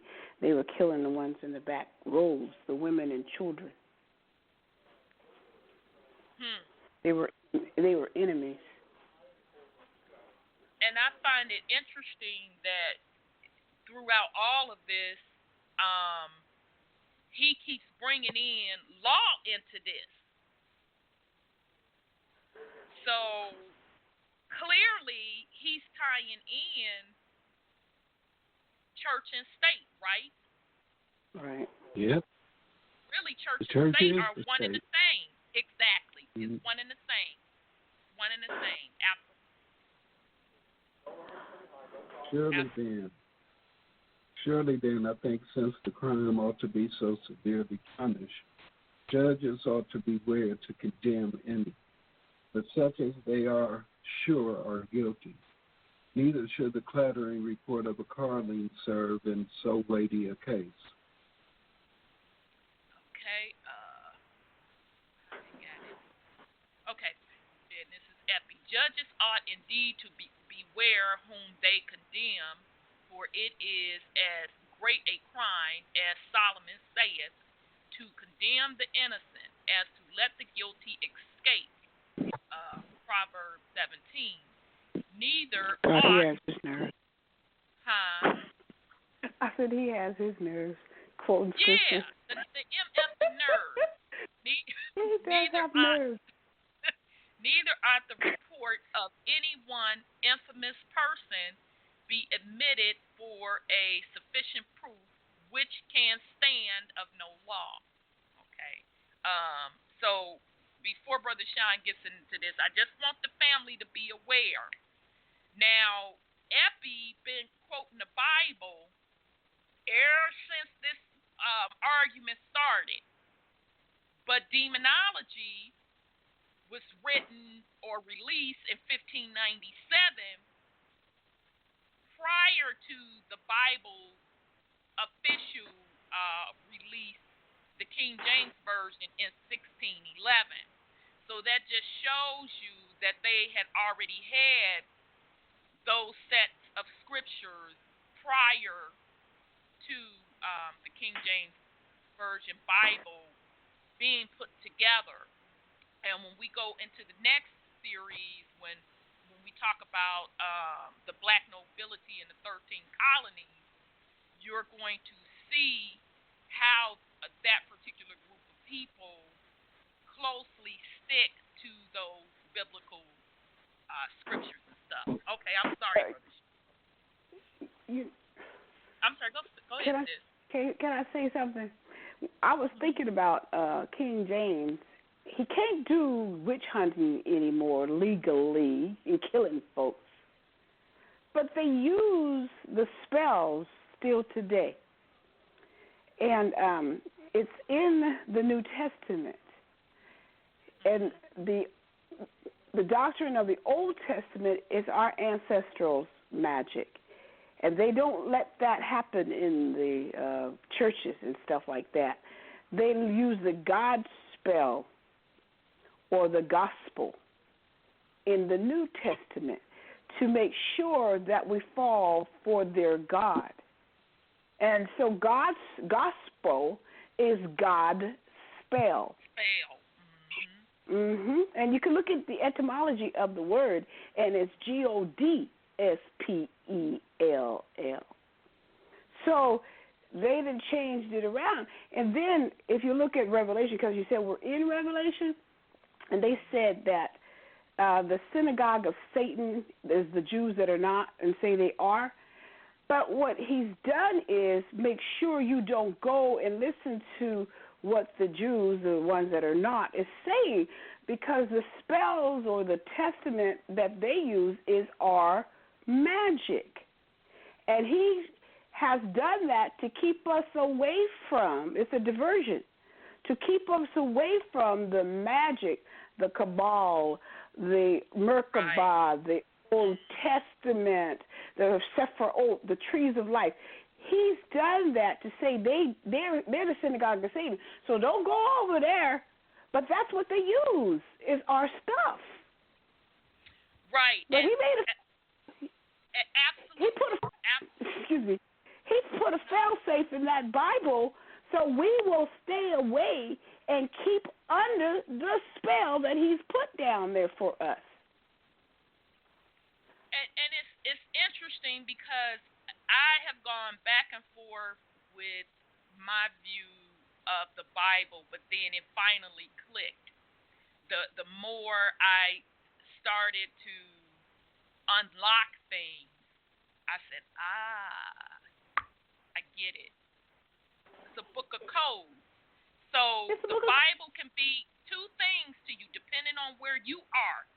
From a conscious perspective or spiritually perspective, it can be a book of spells or it can be a book of code.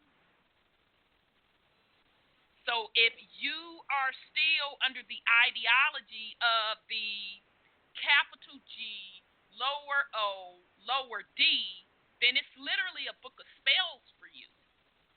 But if you enter and understand that you are the G-O-D, the capital G-O-D, and the capital C-H-R-I-S-T is you, your crown chakra, then the Bible is code to you. So right. You can look at the Old Testament and you can see where it is talking about the astrology. You can see where it is talking about the metaphysics sciences in it. Right. And matter of fact, you can see where the secret societies get their particular ideology on different things that they practice. Because it's all there. It's literally all there in the Bible. So exactly. it's twofold. But great point, sis. Great point. Okay, Brother Sean. Sorry about that. No problem. And what may a number then of guilty persons' confession work against one that is accused? This is epic. I don't know, what the hell is he saying? The ASCII must serve for interpreter of our law in that respect. But in my opinion, since in a matter of treason against the prince, barns or wives, or never so defame persons, may of our law serve for sufficient witnesses and proofs. I think surely that by a far greater reason such witness may be sufficient in matters of high treasons against God, for who but witches can be proved, and so witnesses of the doings of witches. Indeed, I trow they will be loath to put any honest man upon their counsel. But what if they accuse folk to have been present at their imaginary conventions in the spirit, when their bodies lay senseless, as ye have said? Now that's a damn good point. So 5 basically saying, all right then, blood, so what if somebody ain't physically there when all this ceremony and all that stuff is going on, but, you know, they're saying spiritually they was there. What about that? Now that's interesting. I think this is epi. I think they are not a hair than less guilty, for the devil does never have borrowed their shadow or similar to that term. If their consent had not been at it, and the consent in these terms is death of the law. Okay, so now is he saying that he don't think that they guilty then because the devil may have just borrowed their spirit to participate in the little ceremony? Or am I reading that wrong? They guilty of sin. Oh, I was reading that damn wrong. Yeah. Well, you know, they used to punish people in posterity. People who were dead, they would dig them up and crucify them, try them to take their property. It was a property grab, too, remember? Exactly. Now that makes sense. Now, if we going to keep it real, they want to use the motherfucking church. Yeah. And to be honest, now, we'll get into that when we get into the next series, but really, this whole thing, that's what it's all about. It's a land grab. It's taking over territory and using this quote spirituality, but yet in demonology, they are admitting that church and state is one of the same. So it's really what's in the state's best interest. So all of this witchism and all of that, they're coming down on the particular indigenous people of the land, because they don't want them to rise up against the state. Mm-hmm. Yep, and then they turn around and use it in their so-called gospel, a spell against us. So they use witchcraft, but he ain't here, okay? But he's guilty. Right. So do as I say, not as I do. Oh, yeah. Right. That's why that plasma is so important, because it's waking our people up, so they know they're under a spell. Exactly. And just real quick, not to get too far off track, but that article that I was reading about the Native Americans saying they wanted their benefits and Trump can't do that. So I always read comments. And of course, you had the white Caucasian people talking out the side of their ass, as they normally do, about what folks ain't entitled to. So I was kind of chuckling to myself, because it was the same heat and hatred that was shown on the article about reparations for slavery. And so it came to me, you know what? Everybody that's standing up here want to hold on to these laws, which are against, and I'm even back up, they're not laws, they're statutes and codes, okay, which is against universal law. I want them to stand out in the motherfucking sun and tell that goddamn sun and plasma that bullshit you spewing. That's who you gonna tell that bullshit to. Tell it to Mother Earth what you don't have to fucking do. Tell it to her what's yours and how you feel you can misuse it. Because that's the point that we are literally at. And folks are in for a rude, huge awakening with the ideology that they own something. They are going to be shown what they own when that plasma and UV radiation hits them in that ass. So, okay. I'm sorry, Brother Sean. Go ahead on. But that was a good point, sis. Samuel was a witch, but the devil resembled his shape and played his persons in giving response to Saul. Okay, let me take a sip. Epi with this long-ass response. Now, that was explosive for Fi to say Samuel was a witch. That was huge.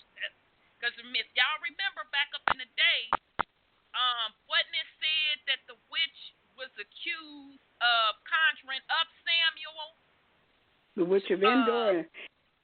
The right, witch of Endor. To present to Paul, if I'm not mistaken, or Saul. To Saul, to tell Saul. Right, yeah, but you know what?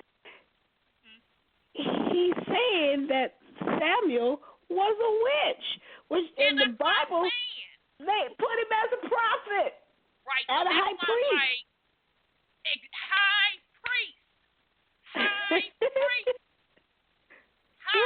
priest. So Fi is an MF for y'all, because why he gonna wait to the last little book to call out Samuel? He could have said that shit way back up in the first little part, but he say that in the back pocket. I guess that's what a good debater does. They say that shit for the home run. Like, well, you know why you talking shit, Effie? Samuel was a witch. Now, what's up, player? What's up now? Okay, so here go Effie. His long ass response. Samuel was dead as well before that. Okay, but you just said you ain't give a fuck about other folks being dead and spirits and stuff jumping up into them.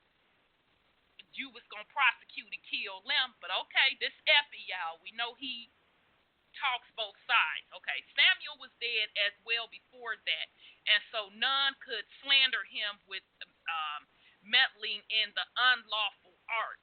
Okay, so that's telling with this in itself, because this is what it's all about. They threw their laws on the indigenous people, telling them that their spiritual practices are unlawful. For the cause why, as I take it, that God will not permit Satan to use the shape or similitudes of any innocent persons at such unlawful time, is that God will not permit that nay innocent persons shall be slandered with that vile defection. For then the devil would find ways anew to accumulate the best. And this we have improved by them that thereafter are tried to have been brethren and sisters of that craft. And this was likewise proved by the confessions of a young lassie troubled with spirits laid on her by witchcraft, that although she saw the shapes of the diverse men and women troubling her and naming the persons whom these shadows represent, yet never one of them are found to be innocent, but all clearly tied to be most guilty, and the most part of them confessing the same. And besides that, I think it had been seldom heard tell of that any whom persons guilty of that crime accused, as having known them to be their mirrors by eyesight and not by hearsay, but such as were so accused of witchcraft could not be clearly tried upon them, were at the least publicly known to be of a very evil life and reputation.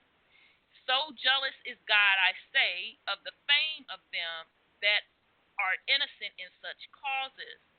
And besides that, there are two other good helps that may be used for their trial. The one is the finding of their mark and the trying the insensible thereof. The other is their fleeting on the water, for as in secret murder, if the dead carcass be at any time thereof handled by the murderer, it will gush out of blood as if the blood were crying to the heavens for revenge of the murderer.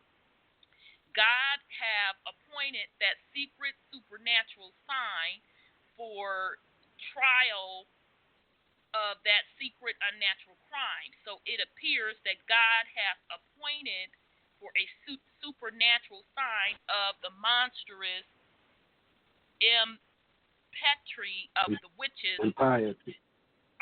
Impiety of the witches, that the water shall refuse to receive them in her bosom, that have shaken off the sacred waters of the baptism, and willfully refuse the benefit thereof, not so much as their eye are able to share tears, threatened and torture them as ye please, while first they repent, God not permitting them to dissemble their obstinacy in so horrible a crime, albeit the womankind especially be able otherwise to shed tears at every light occasion when they will, yea, although it were disassembly like the crocodile.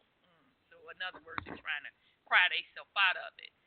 All right, I'll pause. So he full of shit on that child. He still improved the point. So he not trying to say that it applies to Samuel. As a matter of fact, he's saying, well, that's just hearsay. Samuel wasn't no witch. And he was dead already when that ceremony went on, whoop, whoop, whoop, whoop, and went into all this other shit that didn't have shit to do with the original question. So he's full of. Go ahead. The baptism, even though we do it, when we baptize ourselves, it's a ritual of giving yourself over to the cause of whatever you're baptizing into. It's a soul transfer. And they don't tell you, they don't say, you're just giving up your soul. You're selling your soul to whoever you're getting baptized in. Absolute. That's a very, very, very powerful statement that you just made, sis, because it was a lot of us that grew up in the church and that was baptized. And so that means you baptized under that particular order, under that particular G-O-D, capital G, lower O-D. So as you awaken out of that and you wait a minute, no one is supposed to be governing over you in the physical. No one is supposed to be governing you in the spiritual. You are co-creators in the universe. Okay, so once you recognize yourself as your own sovereign Christ being, you are the capital G, capital O, capital D. You also break that spiritual contract with those other folks, okay, with that other order that you were baptized under, with the uppercase G, lower O, lower D. Okay, so that's why, some of us, once we came into the spiritual awakening, we put together our mantras saying who we are. We are the divine being in our own sovereignty, or however you want to word it. But you're doing that to break any spiritual contracts that were made with any entity outside of self. Okay? That is extremely and very, very important. And when you see people that straddle the fence with the spirituality, who still feel there is something higher above themselves, although they know all of this knowledge, that is the reason why they are struggling, because they never broke that spiritual contract. Because nothing is done by force. Okay? It's all in agreement. So once you become aware, you have a choice. But you have to break that particular spiritual contract. Okay? So very, very good point, sis. Thanks for that. Makes sense. Mm-hmm. Okay, going back to where they say the confession of this young lass, trouble with spirits laid on her by witchcraft. I think personally she was doing some drugs and just got to saying whatever. Then they say the rest Wait a of minute. them Who was doing some drugs? Shoot, what I missing? Say that point again so I can pick up where you saying. So I can find where you saying that. Okay, and saying this was likewise proved by the confession of a young lass, trouble with spirits laid on her by witchcraft. That although she saw the shapes of diverse men and women troubling her, the name of the persons whom the shadows represent, yet never one of them are found to be innocent. I'm just saying, she's saying that she was possessed, that these witches put a curse on her, and she was able to identify them all by their shadows. But if she's possessed and all loopy, how do you take her word for who or what a shadow is? That's true. And did they drug her? Right.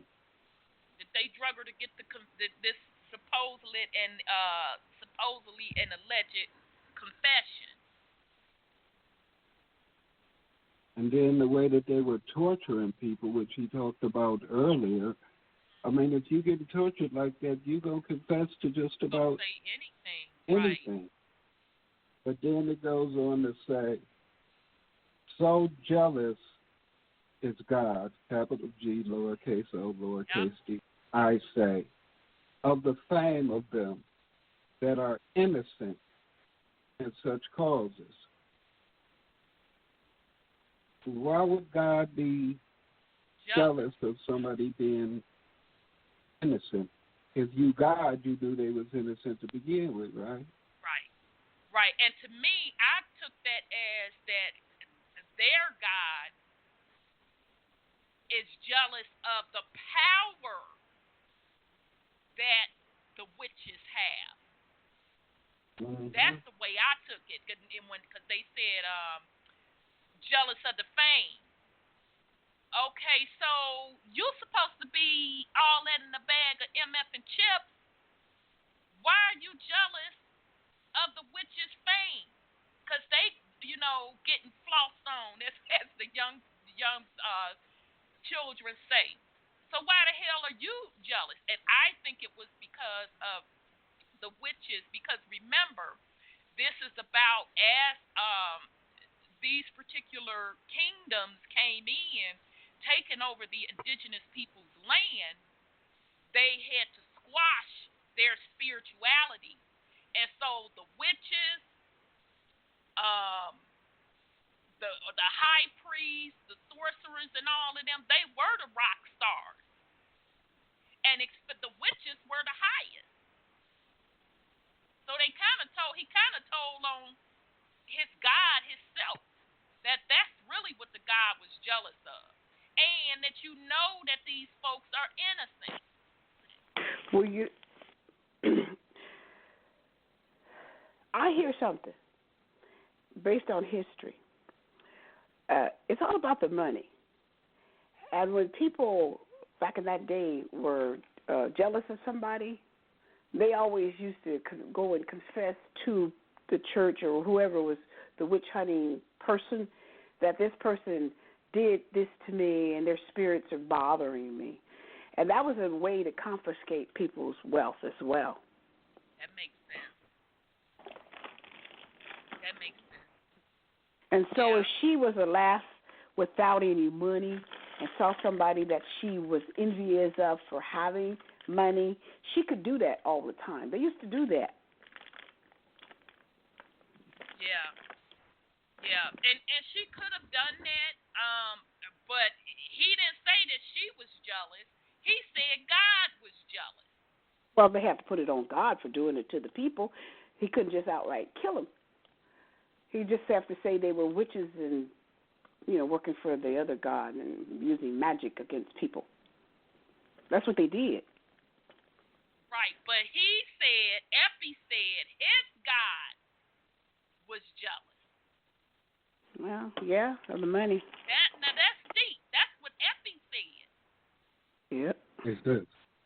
Uh-huh. But he goes on to say, God having appointed that secret supernatural sign for trial of that secret unnatural crime. So it appears that God had appointed a supernatural sign of the monstrous impiety of the witches, that the water shall refuse to receive them in her bosom, that have shaken off them the sacred water of baptism, and willfully refuse the benefit thereof.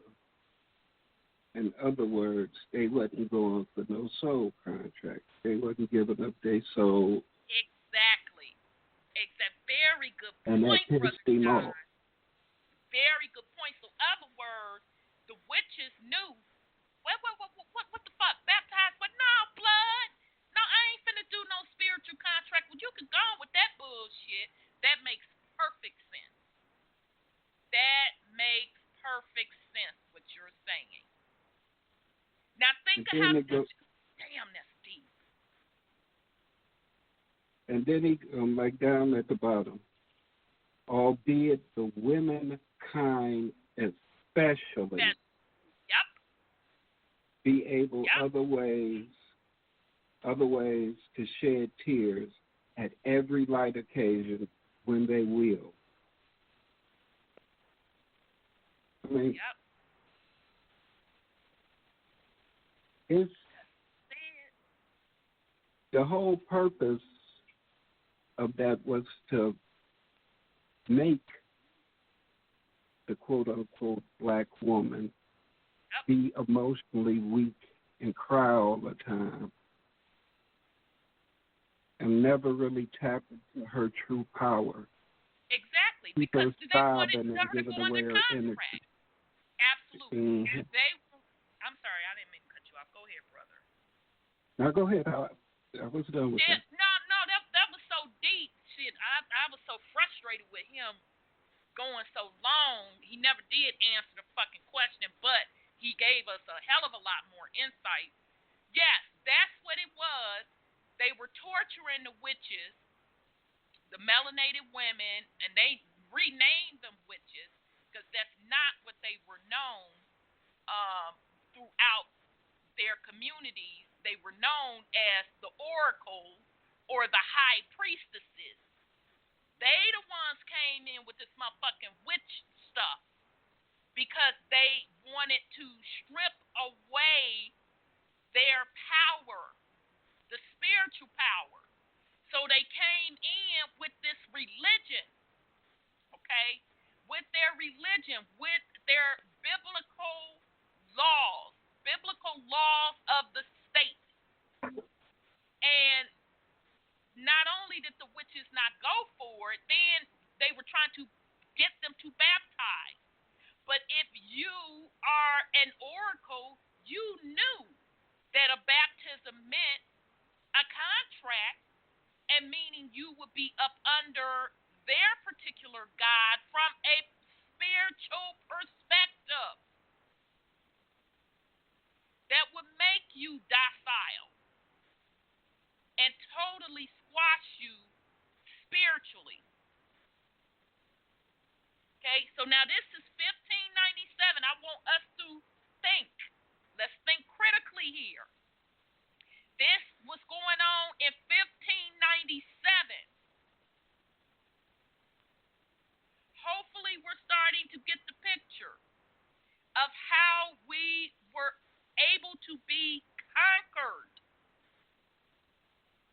because the matriarch was taken down from the spiritual source. We were not able to be defeated until the matriarch was taken down. Okay, and back then in the 1500s, they weren't fucking having it with that biblical stuff. They didn't want no parts of it because they understood that it was going up under a contract. Okay, and now fast forward a couple of 100 years later,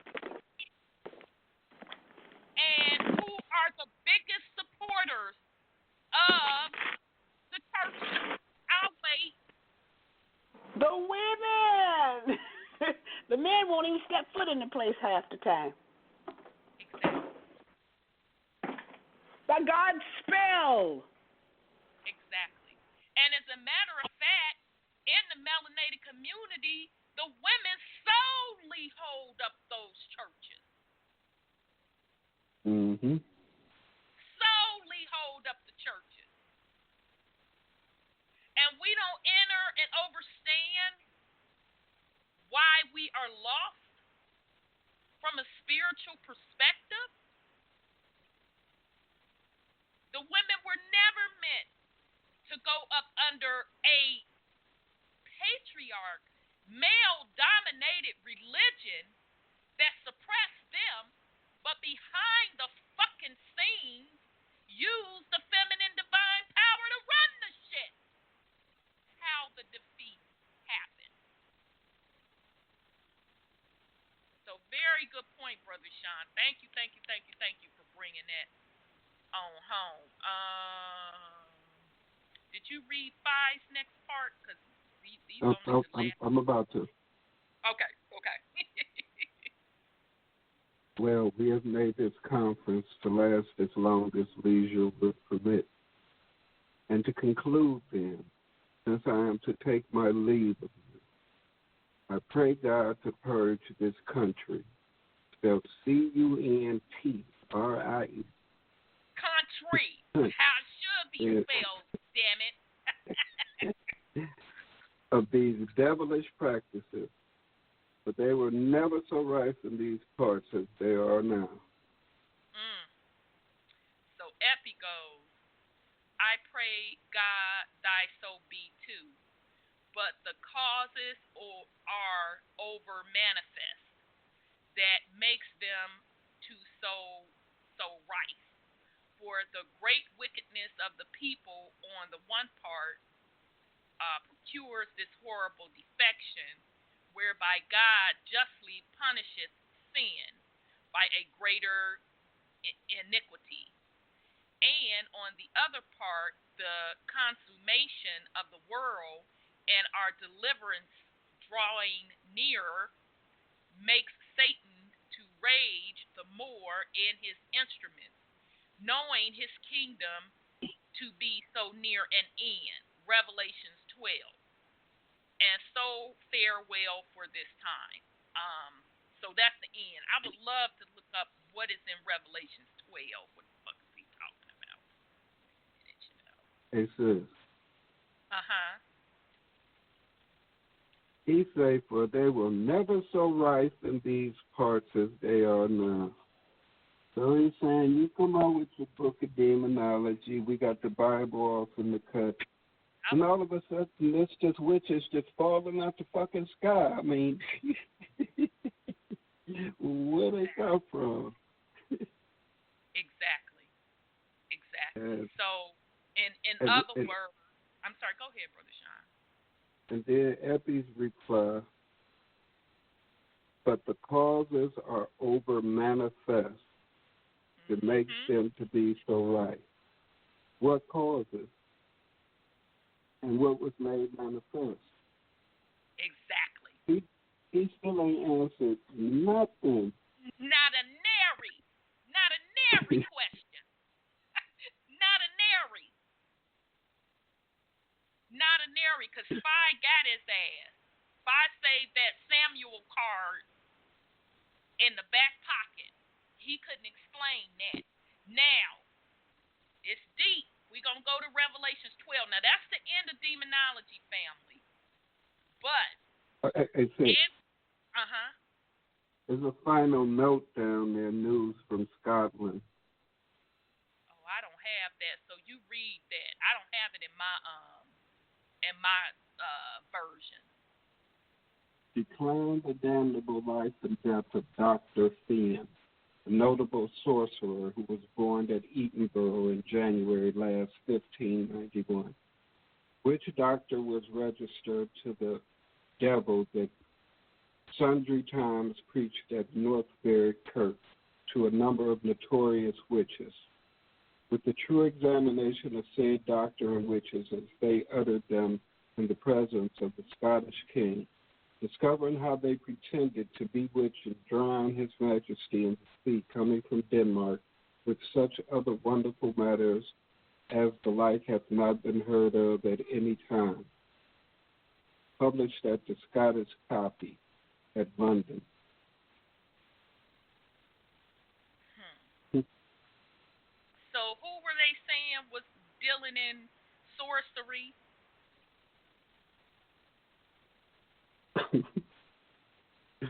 Yeah. Okay. I mean, just if you don't mind saying the name again, because I thought that's what I heard. I just want to make sure I'm clear. Yeah, Dr. Finn. And, yeah, Dr. Finn. And, yeah, say he was in the presence of the Scottish king. But didn't they say that if anybody is even in the company of them, that they're supposed to be? Right. So, I mean, what was the Scottish king put on fire? And who was I mean, the of course Scottish we know king? at that time. Who was the Scottish king at that time? That was Well, we King know he James, was melanated. Right, it was King James, because King James sat on both thrones. He sat on England and the Scottish. So, I'm just saying, I just wanted to make sure I was hearing it properly, you reading that. So it once again proves our point that this was not about sorcery and witchcraft being evil. This was about taking out the spiritual power of the witches, because King James was consulting with the sorcerer. Okay? And as I was doing other research for the next series, King James, again, a melanated man, let's get it clear, because our folks are confused, thinking the narrative of King James being a quote, quote, white man, homosexual, all of that. No, he was a melanated man, okay? He was married to a melanated woman. And he had a bunch of chillings, I want to say about 14. We'll get into that in the next series. His mother died of a young age. Okay, that's the King James, the real King James that we're speaking of. He is known as a very well-read man. So meaning he loved to learn. He studied spirituality, metaphysics, the sciences, philosophy, mathematics. Okay, so it's no surprise to me at the end what Brother Sean just read, who was consulting him. So he already had all of the knowledge on the metaphysics side and what the oracles, who they renamed witches, how much power that they have. So if you are a king and you are taking over other people's land, you have to squash that particular power, because that spiritual power cannot be matched. Can't be matched. There's not a weapon enough that can match the spiritual power, because even if they quote quote kill the physical vessel, I'm still gonna get your motherfucking ass spiritually. And now you're going to get it doubly, because you shouldn't have been fucking with me in the physical. So now I'm going to fuck you up on the physical plane as well as the spiritual, why they had to take out the high priestesses, oracles, and all of that to take over these lands. Now, people want to romanticize about the quote tribe of Judah and all of that. Now, once we get into next week's series, when we start talking about the 13 colonies and all of that, you're going to see how King James and all of them are linked with being the tribe of Judah, and how everywhere that they went, they were warring with a set of folks that kept running them out of different places. Okay, and specifically, they were ran out of upper part of Spain to Iberia, and then all across Europe. That's how those European kingdoms were built. Okay, but as they were moving across these different kingdoms, it was already other indigenous people on these lands. So they had to, if they couldn't convert them under their particular ideology or their spell, their God spell, then that's when the persecution came into play. Okay, so I'm glad you had that in your copy, Brother Sean, because I didn't have it in my copy. Now, what I want to do, because we got a little time. Go ahead, brother.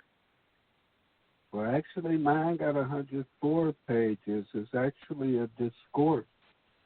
What? Let me make sure. I don't have that.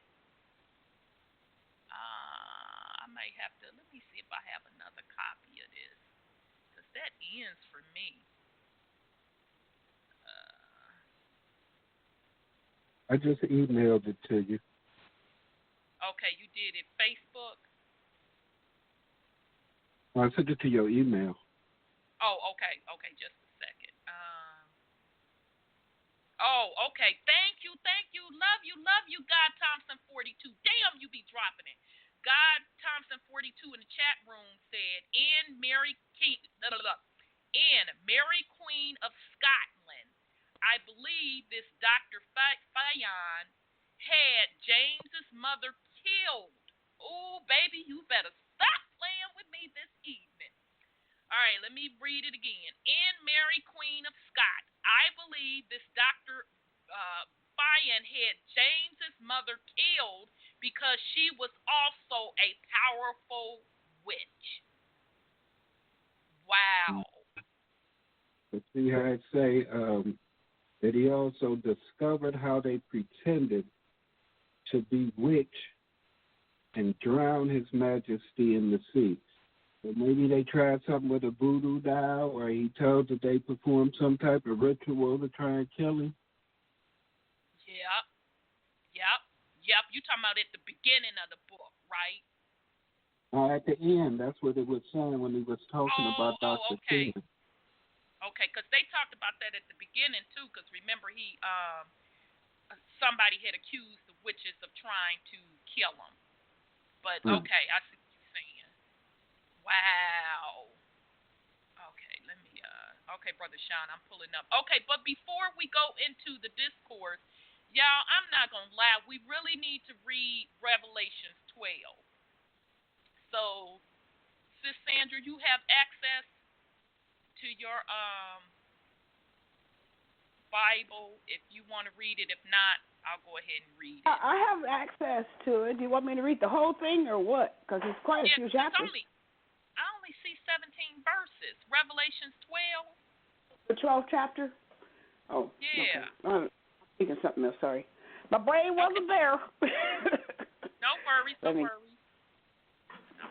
Okay, let me get it. Don't mind the ruckus. I'm reading out the Open Bible, so it's not these and thous. It's straight out. You can't do the King James version? Is that the King James? No, it's the Open Bible. You want the King James? Yeah, so we can kind of, I know the these and the thous. I know they can You be. want me to say with the these and the thous? I know. And the only reason I say that because we just want to stay close to that particular version. Although I could break out my 1611 version. We really that one. Yeah, that lacking. But we get to the 12th chapter. And there appeared a great wonder in heaven, a woman clothed with the sun and the moon under her feet, and upon her head a crown of 12 stars. And she, being with child, this is second verse, cried, travailing in birth and pain to be delivered. Let me shut this dog up if I can. Okay, he like, what are you trying to go out? Quiet. Stop it. He did the barking. They can do that. The air conditioner comes on, and the heater comes on, and he does that when it does that. Be quiet. And there, third verse, and there appeared another, that was wonderful, and there appeared another wonder in heaven, and behold, a great red dragon having 7 heads and 10 horns and 7 crowns upon his heads. And his tail drew the third part of the stars of heaven, and did cast them to the earth, and the dragon stood before the woman, which was ready to be delivered, for to devour her child as soon as it was born. 5th verse, and she brought forth a man-child, who was to rule all nations with a rod of iron, and her child was caught up unto God and to his throne. And the woman fled into the wilderness, where she had a place prepared of God, that they should feed her there 1,260 days. And there was war in heaven. Michael and his angels fought against the dragon, and the dragon fought and his angels, and prevailed not. Neither was their place found any more in heaven. And the great dragon was cast out, that old serpent called the devil, and Satan, who deceiveth the whole world. He was cast out into the earth, and his angels were cast out with him. And I heard a loud voice saying in heaven, now is come salvation and strength, and the kingdom of our God, and the power of his Christ. For the accuser of our brethren is cast down, which accuses them before our God day and night. And they overcame him with the blood of the Lamb, and by the word of their testimony. And they loved not their lives unto the death. Therefore rejoice, ye heavens, and ye that dwell in them. Woe to the inhabitants of the earth and of the sea. For the devil is come down unto you, having great wrath, because he knoweth that he has but a short time. And when the dragon saw that he was cast unto earth, he persecuted the woman which brought forth the man-child. And to the woman were given 2 wings of a great eagle, that she might fly unto the wilderness, into her place where she is nourished for a time and times and half a time from the face of the serpent. And the serpent cast out of his mouth water as a flood after the woman, that he might cause her to be carried away of the floods. And the earth helped the woman, and the earth opened her mouth and swallowed up the flood which the devil cast out of his mouth. And the dragon was wroth with the woman, and went to make war with the remnants of her seed, which keeps the commandments of God, at God, capital, lowercase, and have the testimony of Jesus Christ. Okay. That's in the back. Okay, so I just want to and then bear with me, family, because I just want to show y'all how it's going to be a difference. Because I pulled out my official King James 1611 version, okay? But before I reread that in that one, just to show you what Revelations 12 is describing, and we've talked about this before. Sis Lioness did a hell of a show on Revelations 12. She didn't call it Revelations 12, but she was talking about the woman in the sky who had given birth. Okay? That's that is exactly. That is telling you of the astrological event that happened when those planets lined up, and I would have to get the exact date for y'all. It was in September. In September of 2017. I can't remember the exact date. But that is describing the astrological event of the new energies being ushered in of the age of Aquarius, when they talk about the water pouring out, okay, the water barrel, that's representing the Aquarius age of the new energy coming into play.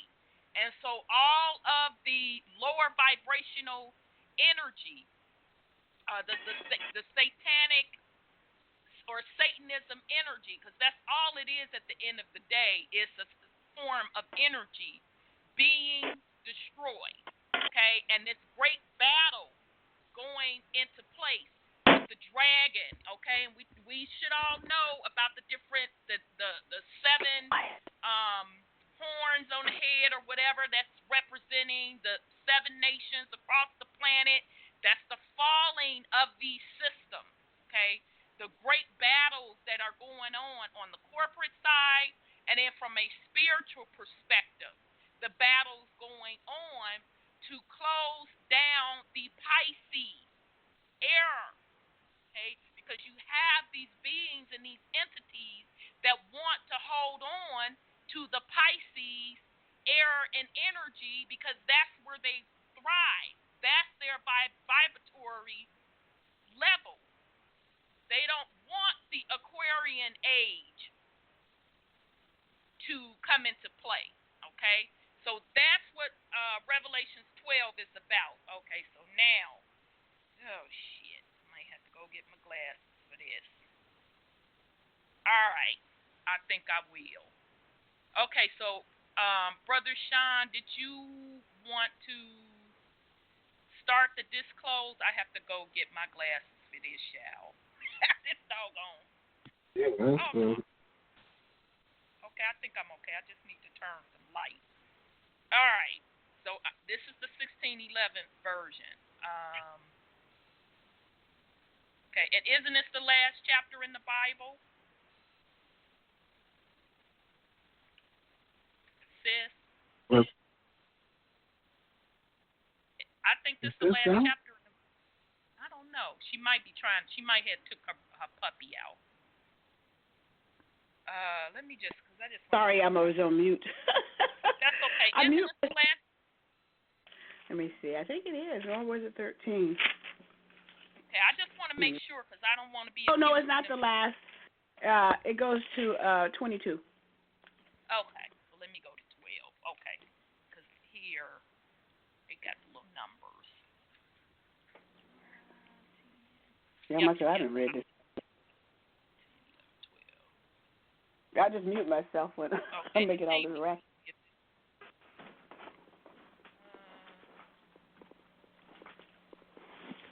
Make sure this is different. Because if it's not a difference, I'm not going to read it.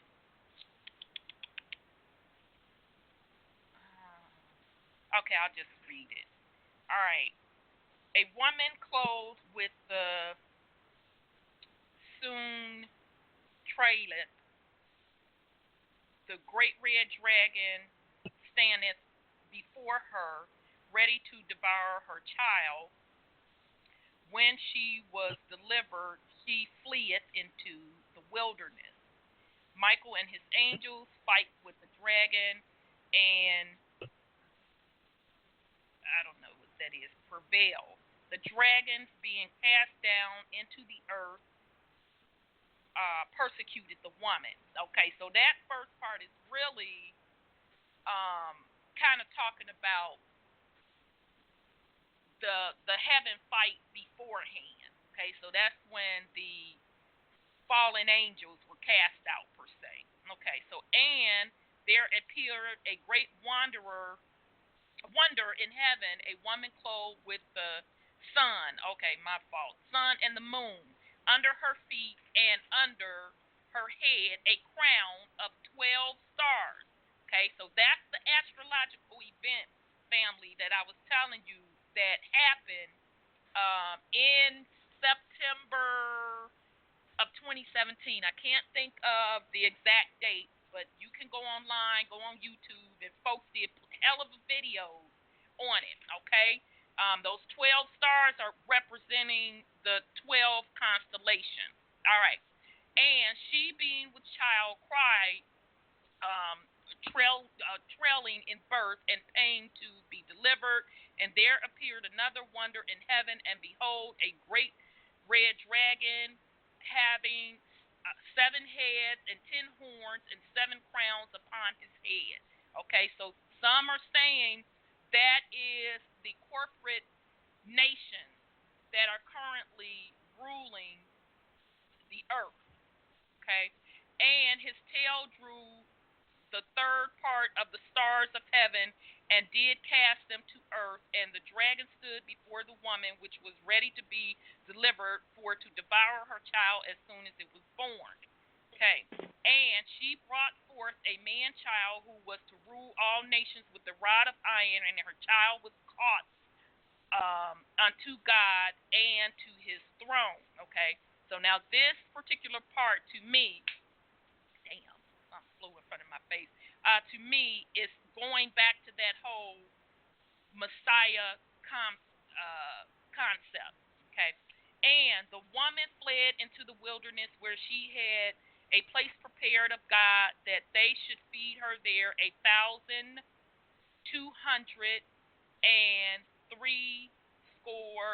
days. Okay, so when they mention this 1,263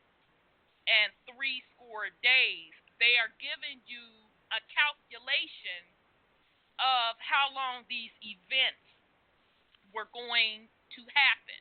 Okay, and that's why I said earlier that the Bible is either one or two things depending on where you are from a conscious perspective. It's either a spell or a code breaker. So the parasites that are currently being dismantled on the planet, they were able to, and I'm sure they have other information to supplement the Bible, but they were able to literally pull down time frames on when different events would happen. Okay, so they matched up the text that represent astrological events and took the calculations associated with that event, and that's how they know when things are going to happen. All right. So, and there was a war in heaven. Michael and his angels fought against the dragon, and the dragon fought against his angels, and prevailed not, neither was their place found any more in heaven. And the great dragon was cast out, that old serpent called the devil and Satan, which deceiveth the whole world. He was cast out into the earth, and his angels were cast out with him. Okay, so again, they're talking about in the past when the fall happened for the fallen angels. All right, and I heard a loud voice saith in heaven, now is come salutations and strength and the kingdom of our God and the powers of his Christ, for the accuser of our brethren is cast down, which accuse them before our God day and night.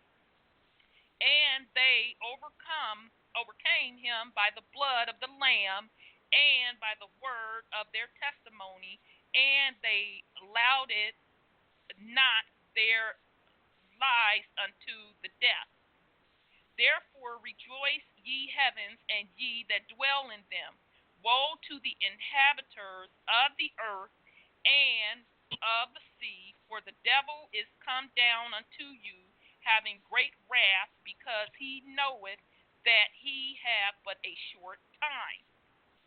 And when the dragon saw that he was cast into the earth, he persecuted the woman which brought forth the male child. And to the woman were given 2 wings of a great eagle. Okay, so we should know what that eagle represents. Okay, that's the U.S. corporation. The she might flee until the wilderness, until her place where she is nourished for a time and a half a time from the face of the serpent. And the serpent cast. I'm sorry. What'd you say, sis? 3.5 years. Thank you. That's like Daniel's gospel. Okay. 3.5 years. And it was September 23rd. Thank you. I knew it. I'm like, I can't. Damn it. I couldn't think of that date. Okay. So when they talk about the woman, and let me go back to that passage with standing. Let me go back to the beginning. With the sun and the moon under her feet, and over her head the crown of 12 stars. They are talking about the astrological event that just happened September 23rd of 2017. Okay, but note, that's just for this time around. That does not also include the other times that astrological event happened, okay? Because these things happen in cycles, all right? But every time these astrological events happen and they're depicting them in the Bible, a war breaks out and a change of power happens, okay?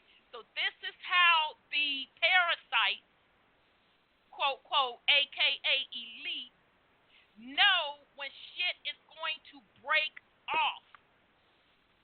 They know it by decoding the astrological events that have been laid out. So they'll put before you the populace that are not in tune and aware that war is in the air, that the nations are unstable, okay? That is their ruse to derail the public what is really going on from a spiritual perspective, meaning the energies have changed.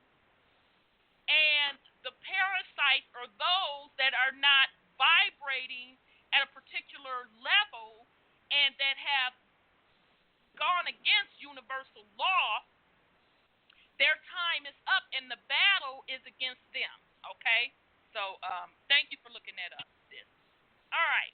So, and the serpent cast out of his mouth water as a flood after the woman, that he might cause her to be carried away of the flood. Okay, so that water, again, is representing the Aquarian age getting even more into full force. And the earth helped the woman. I'm going to put that again. And the earth helped the woman.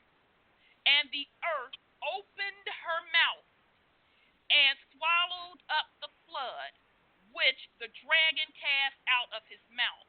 And the dragon was wroth with the woman and went to make war with the remnant of her seed, which kept the commandments of God and have the testimony of Jesus Christ. Okay, so that's it was the same. It was the same. It wasn't. varied from what they did, but I wanted to just read it just in case. Okay, so that is Revelation 12, family, that Demonology Epi chose to leave at. Okay, so he was basically describing what would happen when the change of power takes place. And the change of power from a physical perspective as well as a spiritual perspective. Because that particular chapter 12 happened several iterations. The only difference was that Aquarius, the age of Aquarius, had not been ushered in. Okay, the age of Aquarius started to be ushered in 2012, but it really went into full force on September 23rd, 2017. Okay, so I'm done with that. I just wanted the family to once again just pay attention to the biblical standpoints and look at it from the perspective, especially Revelation, on what is going on from an astrological and energy perspective. Okay, and 12 mixed up what happened in the past, what happened several times as the change of power on who was controlling the earth several times, and then it brought it full circle to what was going to happen once the full ushering in of the age of Aquarius, which represents water, and how no matter what the particular kingdoms were trying to do, that the people would prevail. So Mother Earth's people, which were in tune, would prevail. Mother Earth ultimately protected that particular mother. So, okay, I'll yield. Okay, Brother Sean.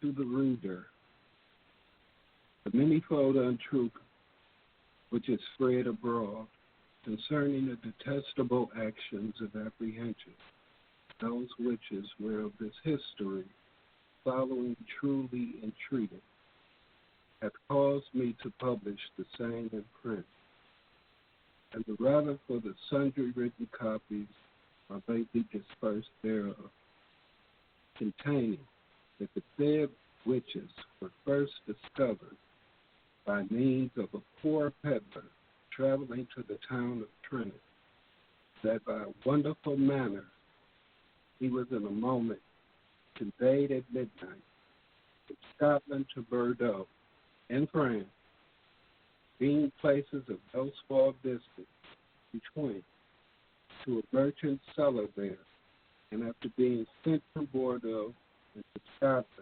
by certain Scottish merchants to the king's majesty, that he discovered those witches and was the cause of their apprehension. A peddler, a poor peddler,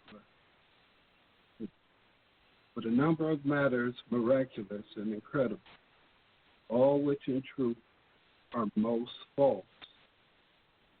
Nevertheless, to satisfy a number of honest minds who are desirous to be informed of the verity and truth of their confessions, which for certainty is more stranger than the common report runneth.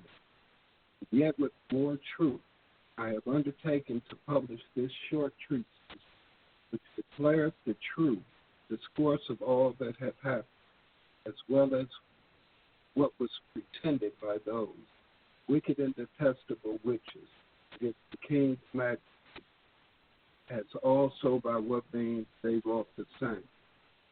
All which examinations, gentle reader, I have here truly published, as they were taken and uttered in the presence of King's Majesty, praying thee to accept it for theirs, the same being so true as cannot be reproved.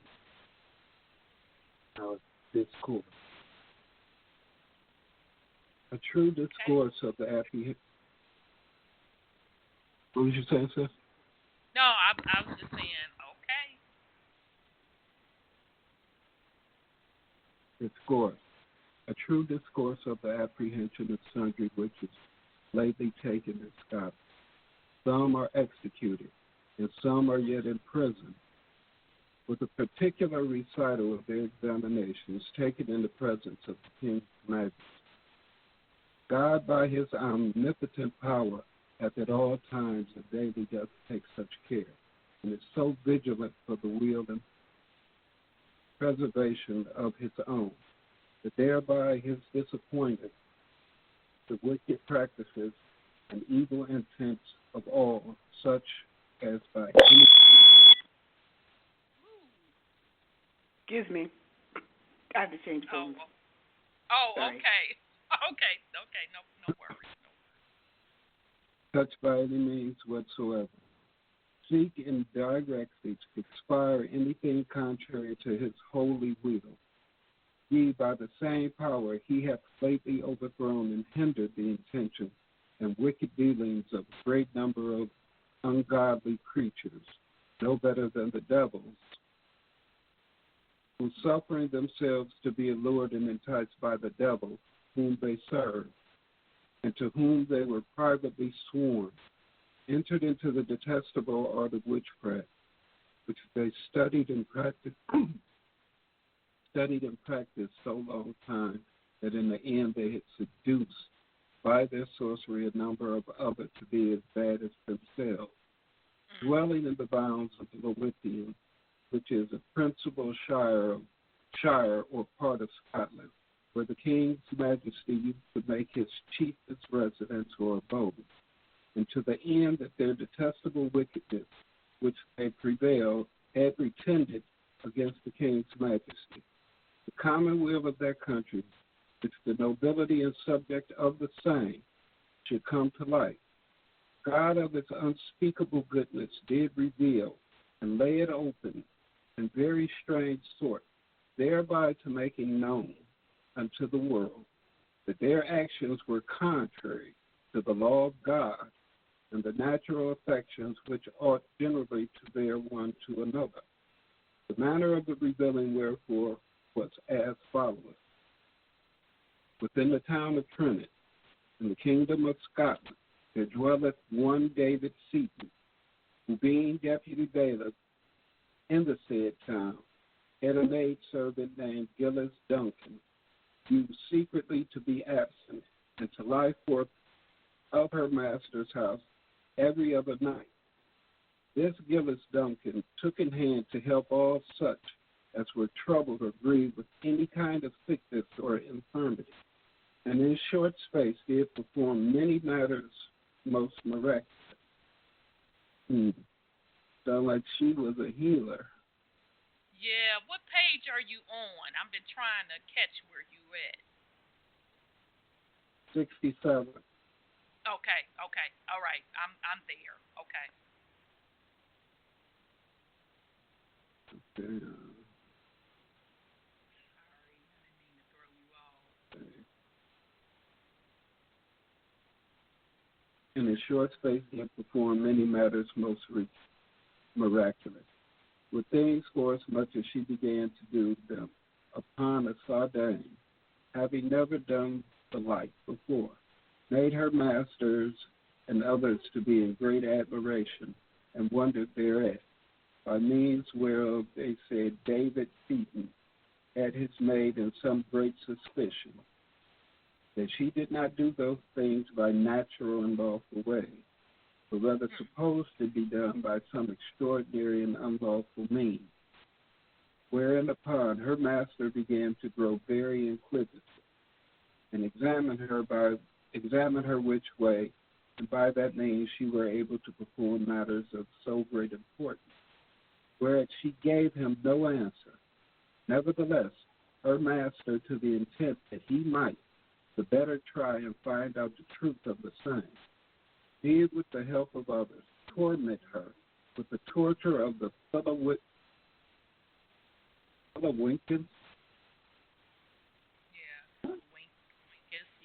Pilliwinckes,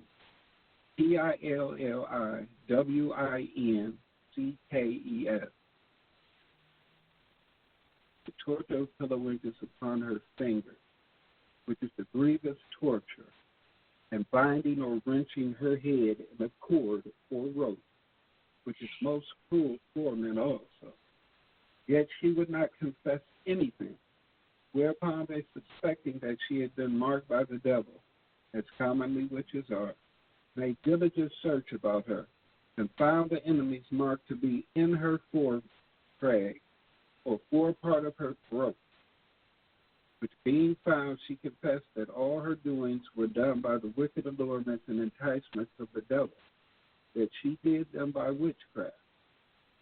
After this, her confession, she was committed to prison, where she continued for a season, where immediately she accused these persons following to be notorious witches, and caused them forthwith to be apprehended one after another. Viz. Agnes Sampson, the eldest witch of them all, dwelling in Haddington. Agnes Thompson of Edinburgh.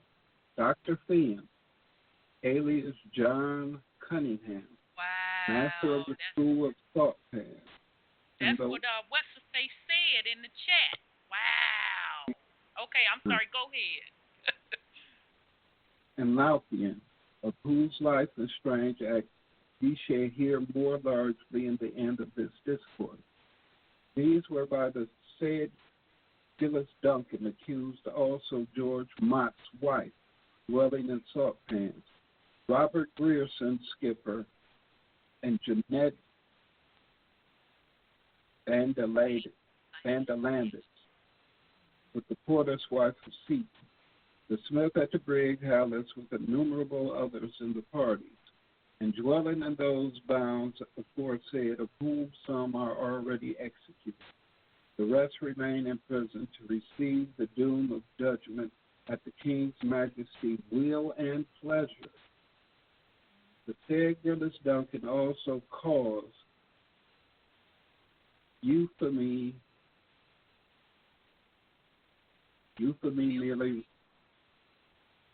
Milrian to be apprehended, who conspired and performed the death of her godfather, and used her art upon a gentleman being one of the lords and justices of the session.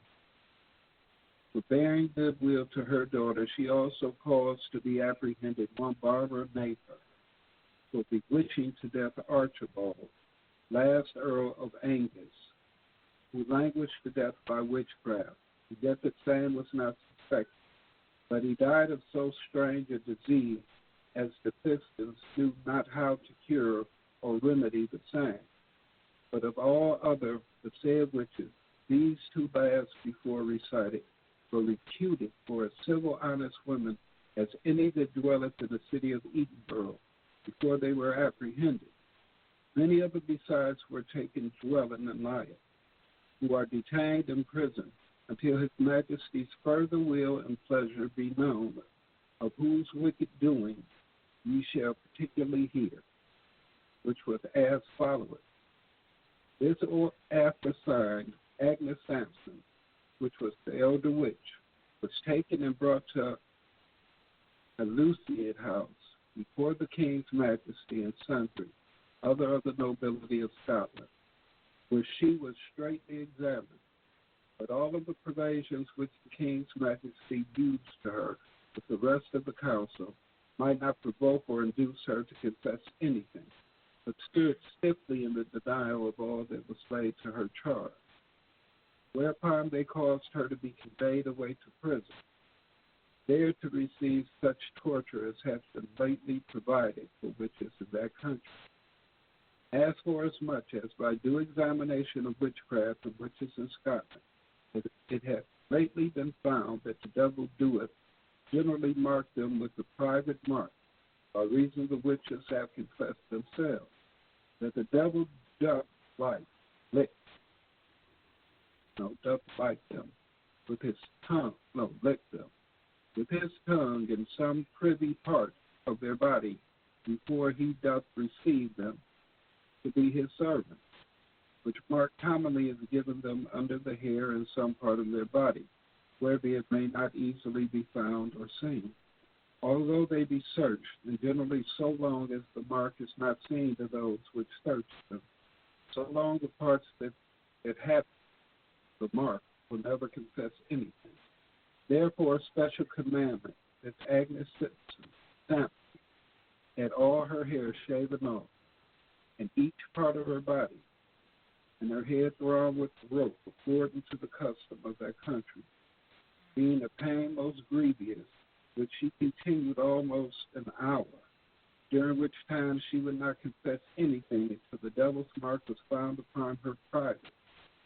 Then she immediately confessed whatsoever was demanded of her, and justifying those persons after said to be notorious witches. Okay, so before you go on, so you mean to tell me they shaved off all of the witch's hair, and what mark was they looking for on their private part? I guess where the devil's tongue was. I mean, I guess when you lick them, it leave a mark. Yeah, they missing me with that one. I mean, number one, how you know who licking who, where? I mean, really? I'm like, wait a minute, am I looking at this right? They gonna sit up here and say I was wondering if I was hearing this right. Yeah, I'm looking at this and squinting like I can't be hearing it. Reading this right. How the hell they know who licking whom where and what type of mark it leaves? So obviously you being licked. Or they just made some shit up. Wow. Okay, you know, the Brother serpent's Sean. tongue. You know, the licking, nobody licks out. The serpent's tongue. And it always got to be, and in the that's private. going back to that patriarch, okay? Because now you going to say that they was licked in order to keep doing what they were doing, and a mark was placed on them. Oh, okay then, bruh. Okay. All right. Okay, Brother Sean, I'm sorry. Go ahead. I just want to make sure I was... Or maybe it's one of them hickeys. And he was looking at the neck on that one lady. It couldn't be a hickey. But you don't have hair on your neck. Yeah, but I know, but they did find a mark on her neck. He said it was in her throat. Yeah, her throat, right? Her throat. Mhm. That it was in it. In it? In it. So I guess he opened up her mouth and inspected inside her mouth. So I guess the devil had stuck his tongue down her throat. God, they crazy. They over the top. Yeah, but you're going to shave everybody's hair way off, but okay. All right, Brother Sean. Item. The said Agnes Thompson was after brought again before the King's Majesty and his council, and being examined of the beatings and detestable dealings of those witches, she confessed that upon the night of All Hallows, ALLHOLLON.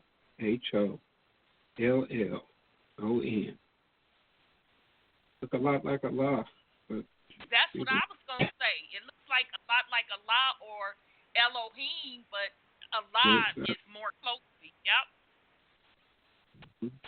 Even last. She was accompanied as well with the persons aforesaid, as also with a great many other witches, to the number of 200, and that all they together went by sea, each one in a riddle or clue, and went in the same very substantial with flagons of wine, making merry, and drinking by the way in the same riddles or hues to the Kirk of North Ferry and Lothian, and that after they had landed, took handles on the land, and danced this real or short dance, singing with all one voice, Comer, go ye before, comer, go ye. If ye will not go before, comer, let me.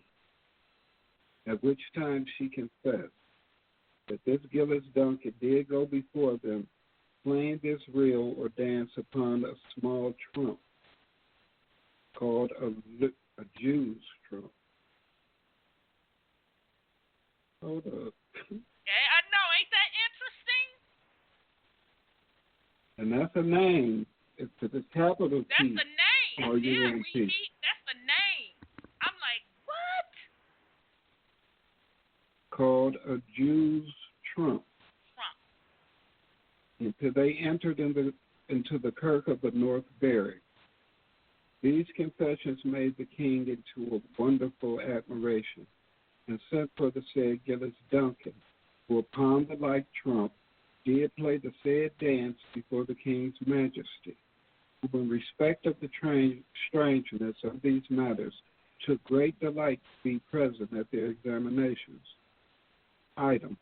The said Agnes Thompson confessed that the devil being then at North Barrack Kirky, attending their coming in the habit or likeness of a man, and seeing that they tarried over long, he at their coming enjoined them all to a penance, which was that should kiss his buttocks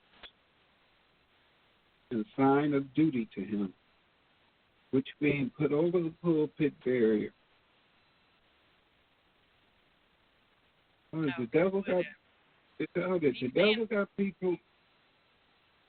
got people kissing his buttocks over the pulpit. That's what it says. That's what they claiming anyway. Well, maybe that they said the preachers was the devil, right? They put the preachers in the church in the beginning, a long time ago. They said that the devil was the Catholic Church, though. Yeah, that was the Catholic Church. They talked about the witches now, though, right? Aren't they talking about the witches? Yeah, they talking about Agnes and the witches. Right. Maybe they haven't seen the preacher.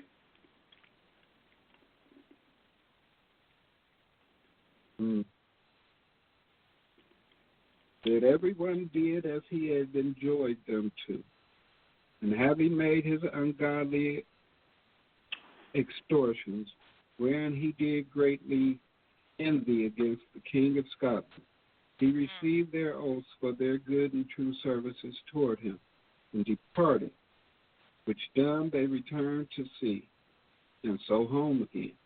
At which time the witches... Go ahead. Okay, so before you go to that, so this just came to me. So when they were describing this sexual act, they were describing sex magic ritual. Okay. Now, it's interesting that they accused the witches of doing this, performing sex magic rituals, but yet all of the leaders of today, that's exactly what the fuck they perform behind scenes in their secret society orders. They do a lot of that stuff. They do a and more. lot of that stuff, don't they? They form the little circles and have a particular man have sex with all of these particular women because supposedly they're conquering up their gods to jump into the man that's having sex with all of these women. They're describing a sexual magic ritual that is performed within the upper crust of the secret society organization. So think of Eyes Wide Shut. Think of that scene.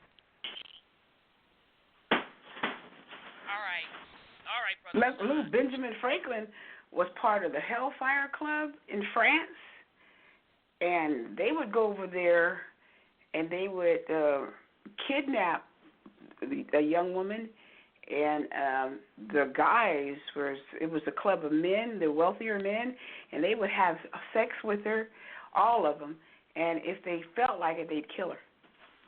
Okay, so is that not describing Eyes Wide Shut? I don't see it, but if it is, yeah. Yeah. It was a health. That you only need to see it once to know what I'm talking about. But let's just be clear. We can't put this, what they describe it, on Franklin them. Because Franklin them wasn't in power. This is King James, the melanated king's proof. Talks about this sex ritual. Seen it on the witch's confession. Which, hell, it could have came out of the witches, one of the oracles and the priestesses. It could have come out of one of their rituals. But my point being, that same secret society, King James and them asses, they had to be using it as well because Ben Franklin and them wouldn't have known what the fuck to do had they not been taught or seen it being done by the melanated folks. So, sorry, Brother Sean, but I had to point that out because that's what came to me with that. Wasn't Ben Franklin melanated? I don't know about that. He was be. First I just don't know about it. I just don't know about it. How about the colonies? Is it part of the first 13 colonies, right? But yeah, based on when we get into the next series next week, that regime was where the change of power took place because King James and them were overthrown and really shipped back over here to the Americas, and we're going to get into the real specifics. But they took on those melanated surnames. So that's why I'm saying I don't know whether or not blood was melanated or not. So I can't vouch for that part on him. And I'm going to say he wasn't. And we'll go into why he wasn't, because there's specific proof that proves that he wasn't. Now that I think about it, I do know he was that. Yeah, he had a slave, and she had children. No, it ain't even about it. It ain't even about that. He specifically complained about melanated people. So, yeah. Okay. All right. Sorry, Brother Sean. Okay. No problem. At which time the witches demanded of the devil, why did he bear such hatred to the king? Who answered, by reason the king is the greatest enemy he hath in the whole world, all which their confessions and depositions are still extant upon record. I, the said Agnes Sampson, confessed before the king's majesty some treatment, which was so miraculous and strange that his majesty said that they were all extreme liars, whereas she answered, she would not wish his majesty to suppose her words to be false, but rather to believe them, and that she would discover such matter unto him as his majesty should not any way doubt of. And thereupon, taking his majesty a little aside, she declared unto him the very words which passed between the king's majesty and his queen at Uppsala in Norway, the first night of their marriage, with their answer each to each other. Oh, yeah, I heard that one before. Whereat the king's majesty wondered greatly, and swore by the living God that he believed that all the devils in hell could not have discovered the same, acknowledging her words to be most true, and therefore gave the most credit to the rest which is before declared.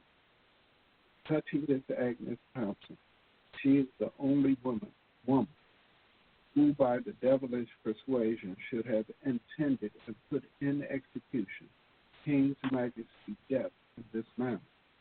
She confesses that she took a black toad and did hang the same up by the heels 3 days, and collected and gathered the venom as it dropped and fell from it on an oyster shell, and kept the same venom closed covered, until she should obtain any part or piece of foul linen cloth that had appertained to the king's majesty, a shirt, handkerchief, napkin, or any other thing which he practiced to obtain by means of one John Curves, to be an attendant in His Majesty's chamber, desired him for old acquaintance Queen to help her to one or a piece of such cloth as is aforesaid, which thing the said John Curves denied to help her, saying he could not help her to it.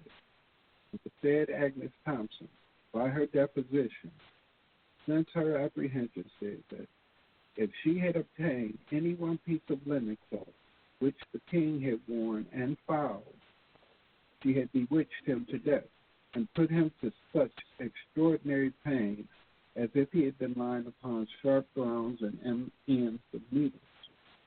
Moreover, she confessed that at the time on his ass.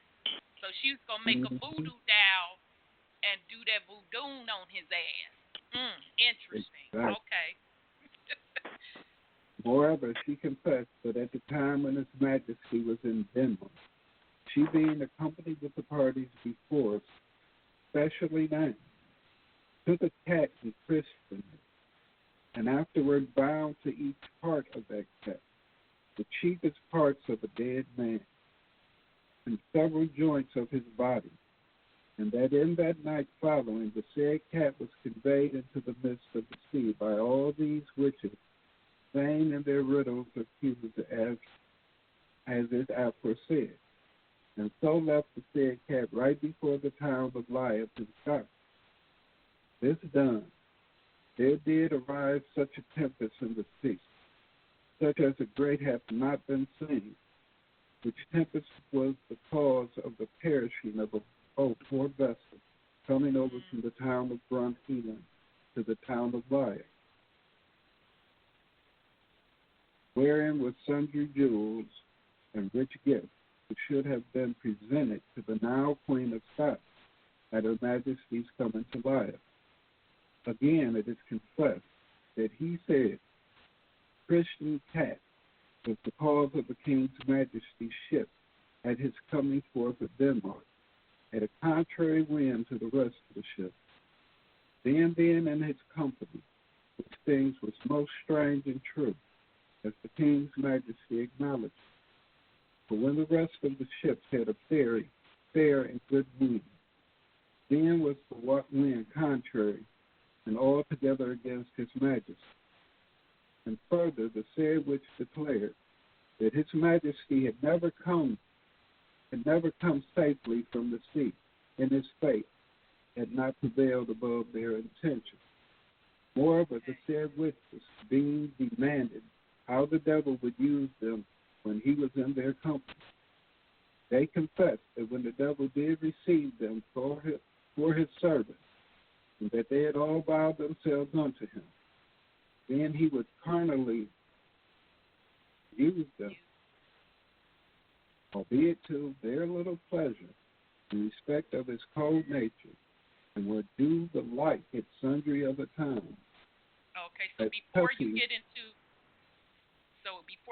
the next one, so basically she said that they put a spell to try to take down the ship, right? They used the cat for the spell, and sound like they threw the cat in the sea, and that's when the heavy winds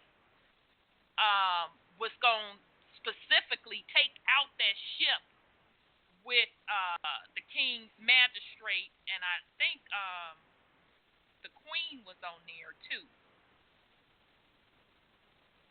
And this was what the opening of Demonology was about, if we remember. Remember when they said that the persecution was happening across the land because of which had been accused of trying to kill the king, this was talked about at the beginning of Demonology. So now they're just giving the details of this particular witch's confession. So, okay, so interesting. Okay, Brother Sean, so I just want to bring that up to tie it back into the book. as touching the aforesaid Dr. Fee, alias John Cunningham, the examination of his acts since his apprehension declares the great subtlety of the devil, and therefore maketh things to appear the more miraculous. For being apprehended by the accusations of the said Gillis Duncan aforesaid, who confessed he was their registrar, their handler. Yep. And that there was not one man suffered to come to the devil's reading, but only he. The said doctor was taken and imprisoned, and used with the accustomed pain provided for those offenses, afflicted upon the rest as is aforesaid. First, the throwing of his head with rope, whereat he would confess nothing. Okay, Secondly, so before you get into the secondly, so Dr. Fian, alias, damn, they even broke down Blood's name, John Cunningham. So according to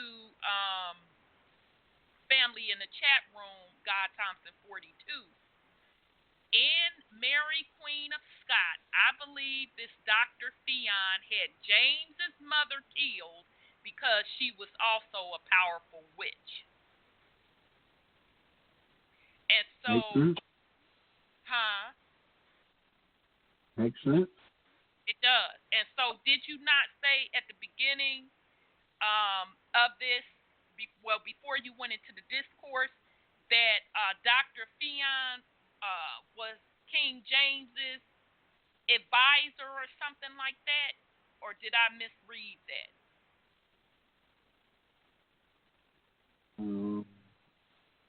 I could have sworn you said a Dr.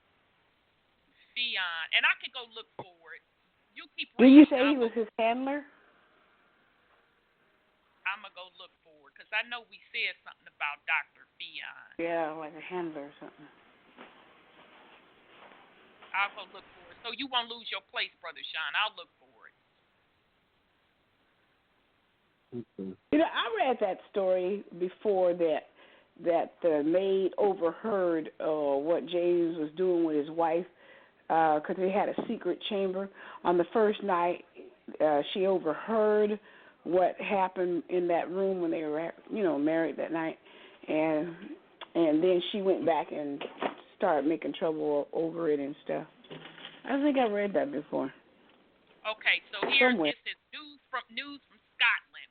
Declaring the damnable life and death. Okay, it was saying it was declaring the damnable life and death of Dr. Fian, a notable sorcerer who was burned at Edinburgh in January last 1591, which doctor was registered to the devil at sundry times, preached at North Berwick Kirk to a number of notorious witches, with the true examination of the said doctor and witches as they uttered them into the presence of the Scottish king, discovering how they pretended to bewitch and drown his magistrate in the seas coming from Denmark, with such other wonderful matters as the like hath not been heard of at any time. Okay, so I must have misunderstood. I thought that King James and what's Blood's name, Dr. Fian, was linked up at one point. So, okay, my bad. Okay, it probably was. That's the part that's being left out, because I don't think it's so personal with them two. Exactly, because, and see, you have to know the backstory of King James's mother being overthrown and killed and murdered because she was lined up to rule. So that's why I thought that Fian was like an advisor to King James, because, and it could be in the other research that I was reading for the next series, because King James was a little bitty thing when his mom got murdered, and so he was automatically heir to throne, but he had all of these advisors around him.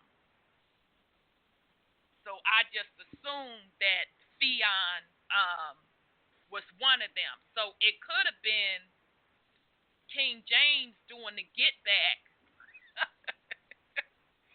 on Theon for taking his mom out or setting up his mom. And when we get into it next week, you're going to see where King James really suffered psychologically by not being raised by his mother. And damn, y'all, this shit is deep. And I want to thank the person in the chat room for dropping that little piece of information, because when King James was growing up, he, growing up without his mother, to have that nurturing side, and if his mom was a witch, what they claiming is a witch, I don't even like that damn word. His mom was an oracle in the sciences. It makes sense why they reared him up really deep in the church. I mean, he was real deep into the Protestant, because he was a Protestant, okay? But he still did know the other metaphysical sciences. So this really puts a different spin on everything. Very, very interesting. Okay, sorry about that, Brother Sean. Okay. Secondly, was persuaded by fair means to confess his father, but that would prevail as little. Lastly, he was put to the most severe and cruel pain in the world, called the boot. After he had received 3 strokes, Dean inquired if he would confess his damnable acts and wicked life. His tongue would not serve him to speak. In respect whereof, the rest of the witches vowed to search his tongue, under which he was found 2 pins thrust up into the head, whereupon the witches did lay. Now when the charm ended, and shewed that those charm pins were the cause he could not confess anything, then he was immediately released of the boots, brought before the king. His confession was taken, and his own hand willingly set thereunto, which contained as followeth. First, at all the general meetings of those witches, he was always present, that he was clerk to all those that were in subjugation to the devil's service, bearing the name of the witches, that always he did take their oath for their true service to the devil, that he would write for them such matters as the devil still pleased to command him. Item, he confessed that by his witchcraft he did bewitch a gentleman dwelling near the salt pans, where the doctor kept school. Onely for being enamored of a gentlewoman whom he loved himself, by means of which this sorcery, witchcraft, and devilish practices, he caused the said gentleman, the once in hours he fell into a lunacy and madness, and so continued 1 whole hour together, for the verity of the same. He caused the gentleman to be brought before the king's majesty, which was upon the whatever day of December last, and being in his majesty's chamber. Suddenly he gave a great screech, and fell into madness, something bending himself, sometime capering so directly up that his head did touch the ceiling of the chamber. Capering, I guess, jumping up, that his head did touch the ceiling of the chamber, to the great admiration of his majesty and others staying present, so that all the gentlemen in the chamber were not able to hold him, until they called in more help, who together bound him hand and foot, and suffering the said gentleman to lie still until his fury were past. He within an hour came again to himself. When being demanded of the king's majesty what he saw or did all that while, answered that he had been in a sound sleep. Item. The doctor did also confess that he had used means sundry times to obtain his purpose, and wicked intent of the same gentlewoman, and seeing himself disappointed of its intention, he determined by all ways he might to obtain the same, trusting by conjuring, witchcraft and sorcery to obtain it in this manner. It happened this gentleman being unmarried had a brother who went to the school with the said doctor, and calling his scholar to him, demanded if he did lie with his sister, who answered he did, by means whereof he thought to obtain his purpose, and therefore secretly promised to teach him without strife, so he would obtain for him 3 hairs of his sister's privity. At such time he should spy best occasion for it. Huh? He gonna get 3 of his sister's pubic hairs. That's I was kind of I can't even get it out. The way they always spying on some doggone body's private parts. That's what he said. But I guess that's the proof that he slept with her, right? Right. At such a time he should spy. Right. As he would obtain for him 3 hairs of his sister's privity. At such time he should spy best occasion for it, with the use promised faithfully to perform, and vowed speedy to put it in practice, taking a piece of conjured paper of his master to lap them in when he gotten them, and thereupon the boy practiced nightly to obtain his master's purpose, especially when his sister was asleep. For God, who knoweth the secrets of all hearts, and revealeth all wicked and ungodly practices, would not suffer the intents of this devilish doctor to come to that purpose which he supposed it would, and therefore to declare that he was heavily offended with this wicked intent, did so work by the gentleman's own means, that in the end the same was discovered and brought to light. For she being one night in the sleep, and her brother in bed with her, suddenly cried out to her mother, declaring that her brother would not suffer her to sleep, whereupon her mother, having a quick capacity, did vehemently suspect Dr. Finn's intention, by reason she was a witch of herself, and therefore presently arose, and was very inquisitive of the boy to understand his intent, and the better to know the same, did beat him with sundry stripes, where he discovered the truth unto her. So she beat the brakes off his ass to confess. Exactly. The mother, therefore, being well practiced in witchcraft, did think it most convenient to meet with the doctor in his own art, and thereupon took the paper from the boy, wherein he should have put the same hairs, and went to a young heifer which never had borne calf nor gone to the bull, and with a pair of shears clipped off 3 hairs from the udder of the cow, and wrapped them in the same paper, which she again delivered to the boy, then willingly him to give the same to his said master, which he immediately did. The schoolmaster, so soon as he had received them, thinking them indeed to be the maid's hairs, which straight wrought upon his art upon them. But the doctor had no sooner done his intent to them, but presently the heifer or cow whose hairs they were intended came unto the door of the church, wherein the schoolmaster was.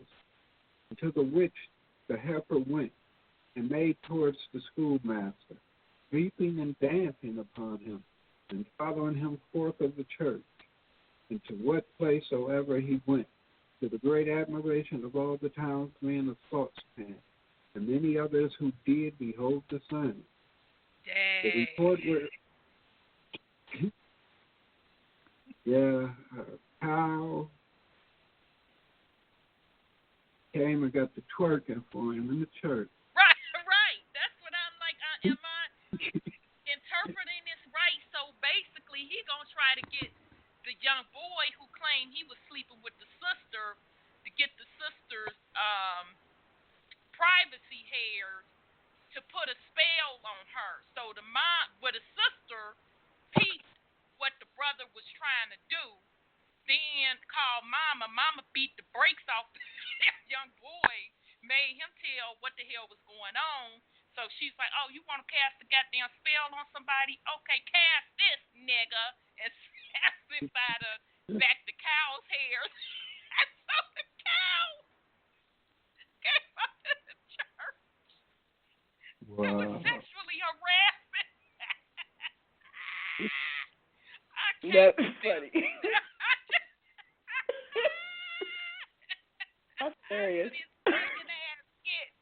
Woo, y'all, I can't. Okay, Brother Sean, go ahead. At least they had a sense of humor, too. Yeah, the mom was like, oh, okay, you want to play with somebody? Okay, then. Okay. Mm-hmm. That's funny. Oh, boy. The report whereof made all men imagine that he did work it by the devil, without whom he could never have been so sufficiently effective. Thereupon the name of the said Dr. Finn, who was but a very young man, began to grow so common among the people of Scotland that he was secretly nominated for a notable universe. I'll look that up. You go ahead on. I'll look it up and see what that means. All which, although in the beginning he denied and would not confess, yet having felt the pain of the boots and the charm stinted as aforesaid, he confessed all the aforesaid to be most true, without producing any witness to justify the same. And thereupon, before the king's majesty, he subscribed the said confession with his own hand, which for truth remaineth upon record in Scotland. After that, the depositions and examinations of the said doctor, Dean, alias Cunningham, was taken, as already is declared, his own hand willingly to set thereunto. He was by the master of the prison committed to ward and appointed to a chamber by himself, where forsaking his wicked ways, acknowledging his most ungodly life, showing that he had too much followed the allurements and enticements of Satan, and finally practiced his conclusions by conjuring witchcraft, enchantment, sorcery, and such like. He renounced the devil and all his wicked works, vowed to lead the life of a Christian, and seemed newly connected towards God. After the boot, I guess so. I guess so. Wow. The morrow after, upon conference had with him, he granted that the devil had appeared unto him on the night before, appeared all in black, with a white wand in his hand, and that the devil demanded of him he would continue his faithful service according to his first oath and promise made to that effect, whom, as he then said, he utterly renounced to his faith, and said unto him in this matter, avoid Satan, avoid, for I have listened too much unto thee. By the same thou hast undone to me. In respect whereof I utterly forsake thee, to whom the devil answered, that once ere thou die, thou shalt be mine. And with that, as he said, the devil brake the white wand, and immediately vanished forth of his sight. Thus, all the day this Dr. Finn continued very solitary and seemed to have care of its own soul, and would call upon God, shewing himself penitent for his wicked life. Nevertheless, the same night he found such means that he stole the key of the prison door and chamber in the which he was.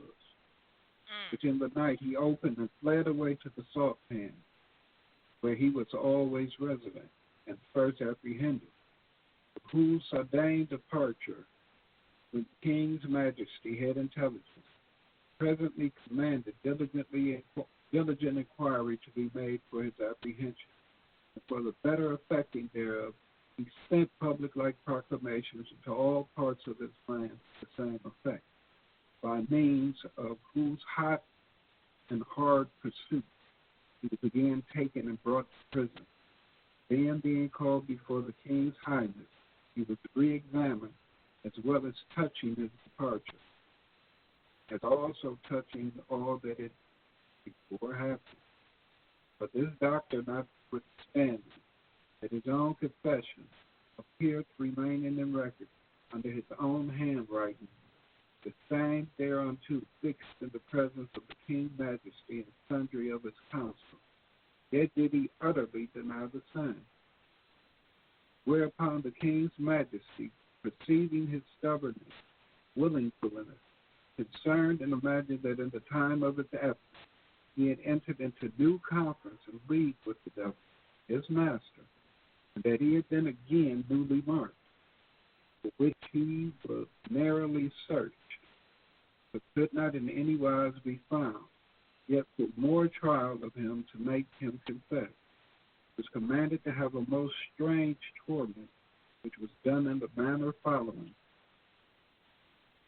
His nails upon all his fingers were riven and pulled off with an instrument called a Scottish Turkis, Turkas, which in English we call a pair of pincers. And under every nail there was a thrust and 2 needles over even up to the head. Okay, don't that sound like torture that they still do today with the military and the alphabet boys? Okay, just making sure. And that word family meant that conjurer meant conjuring and conqueror, and it was all in a negative connotation. I didn't get a direct definition. Any place it was referencing, it either meant conqueror or conjuring. So sorry, go ahead, Brother Sean. Sorry about that. And all which torments notwithstanding, the doctor never shrunk any whit, neither would he then confess it the sooner for all the tortures inflicted upon him. So they think that he was cracking jokes. So he was a bad mofo then. Damn. Sound like a waterboarder to me. Doing all that kind of stuff. Oh my God, that boy's bad.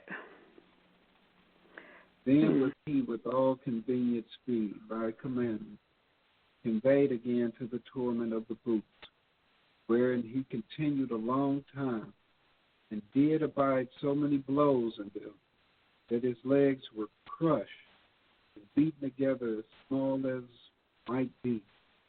And the bones and flesh were so bruised that the blood marrow spouted forth in great abundance, whereby they were made unserviceable forever.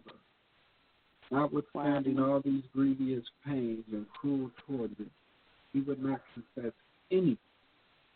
So deeply had the devil entered into his heart that he utterly denied all that which he had before announced, and would said nothing thereunto but this, that what he had done and said before was only done and said for fear of pains which he had endured. Upon great consideration, therefore taken by the King's Majesty and his council, as well as for the due execution of justice upon him, such a detestable malefactor, as also, for example's sake, to remain a terror to all others hereafter that shall attempt to deal in the like wicked and ungodly actions as witchcraft, sorcery, veneration, such like. Said Dr. Finn was soon after arraigned, condemned, and adjudged by the law to die, and then be burned according to the law of that land, provided in that behalf. Whereupon he was put into a cart, and being first strangled, was immediately put into a great fire, being ready provided for that purpose, and therefore burned in the castle hill of the Edinburgh on a Saturday, in the end of January, last past 1591. The rest of the witches were not yet executed, remain in prison until further trial, and knowledge of His Majesty's pleasure.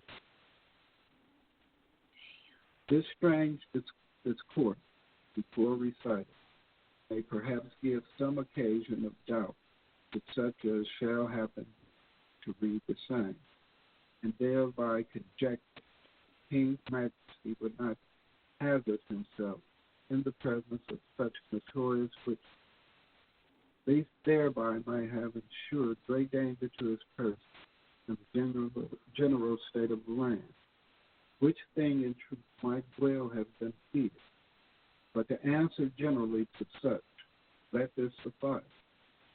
At first, it is well known that the king is a child and servant of God, and that the servant to the devil is the Lord's anointed, and they but vessels of God's wrath.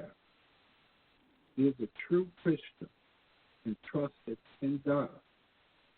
They worse than infidels, for only trust in the devil, daily serve them, till he have brought them to utter destruction. But hereby it seemeth that his highness courted a magnanimous and undaunted mind, not feared with the enchantment of resolute, that so long as God is with him, he fears not who is against him.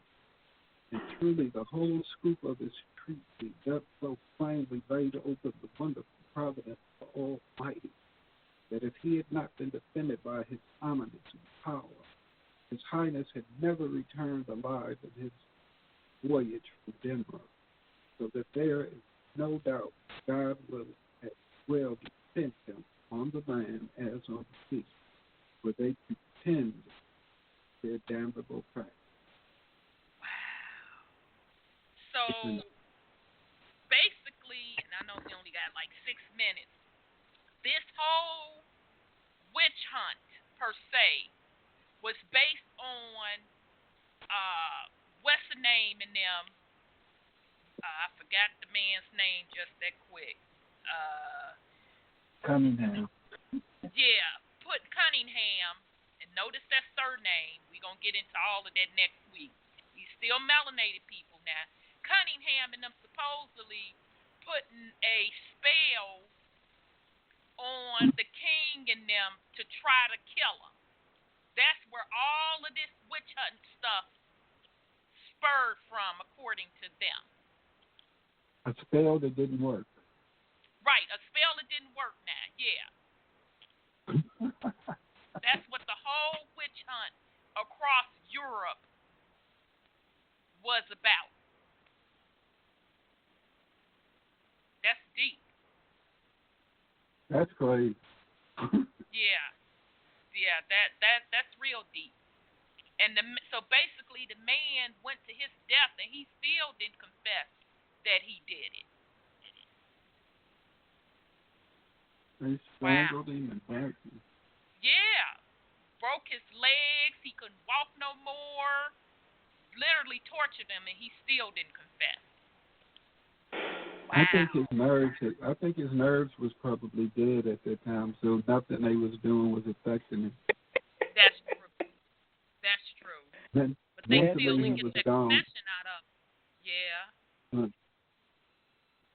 Yeah, and see, they wanted to get that confession out of these witches and stuff because they know from a spiritual perspective, well, they feel from a spiritual perspective that absolves them for doing what they're doing. So in other words, it goes back to what we was talking about at the beginning of the show of the participants that help carry out the corporation's agenda are just as guilty. So in their mind, we gonna get a confession out of these people to take this bad juju or karma up off of us. Wow. Mm-hmm. Very deep. Very deep. Very excellent, excellent book. Next week we're going to get into the black nobility of Europe. We're going to talk about that particular kingdom and how that ties into the 13 colonies. Sis, you have any last words for the family?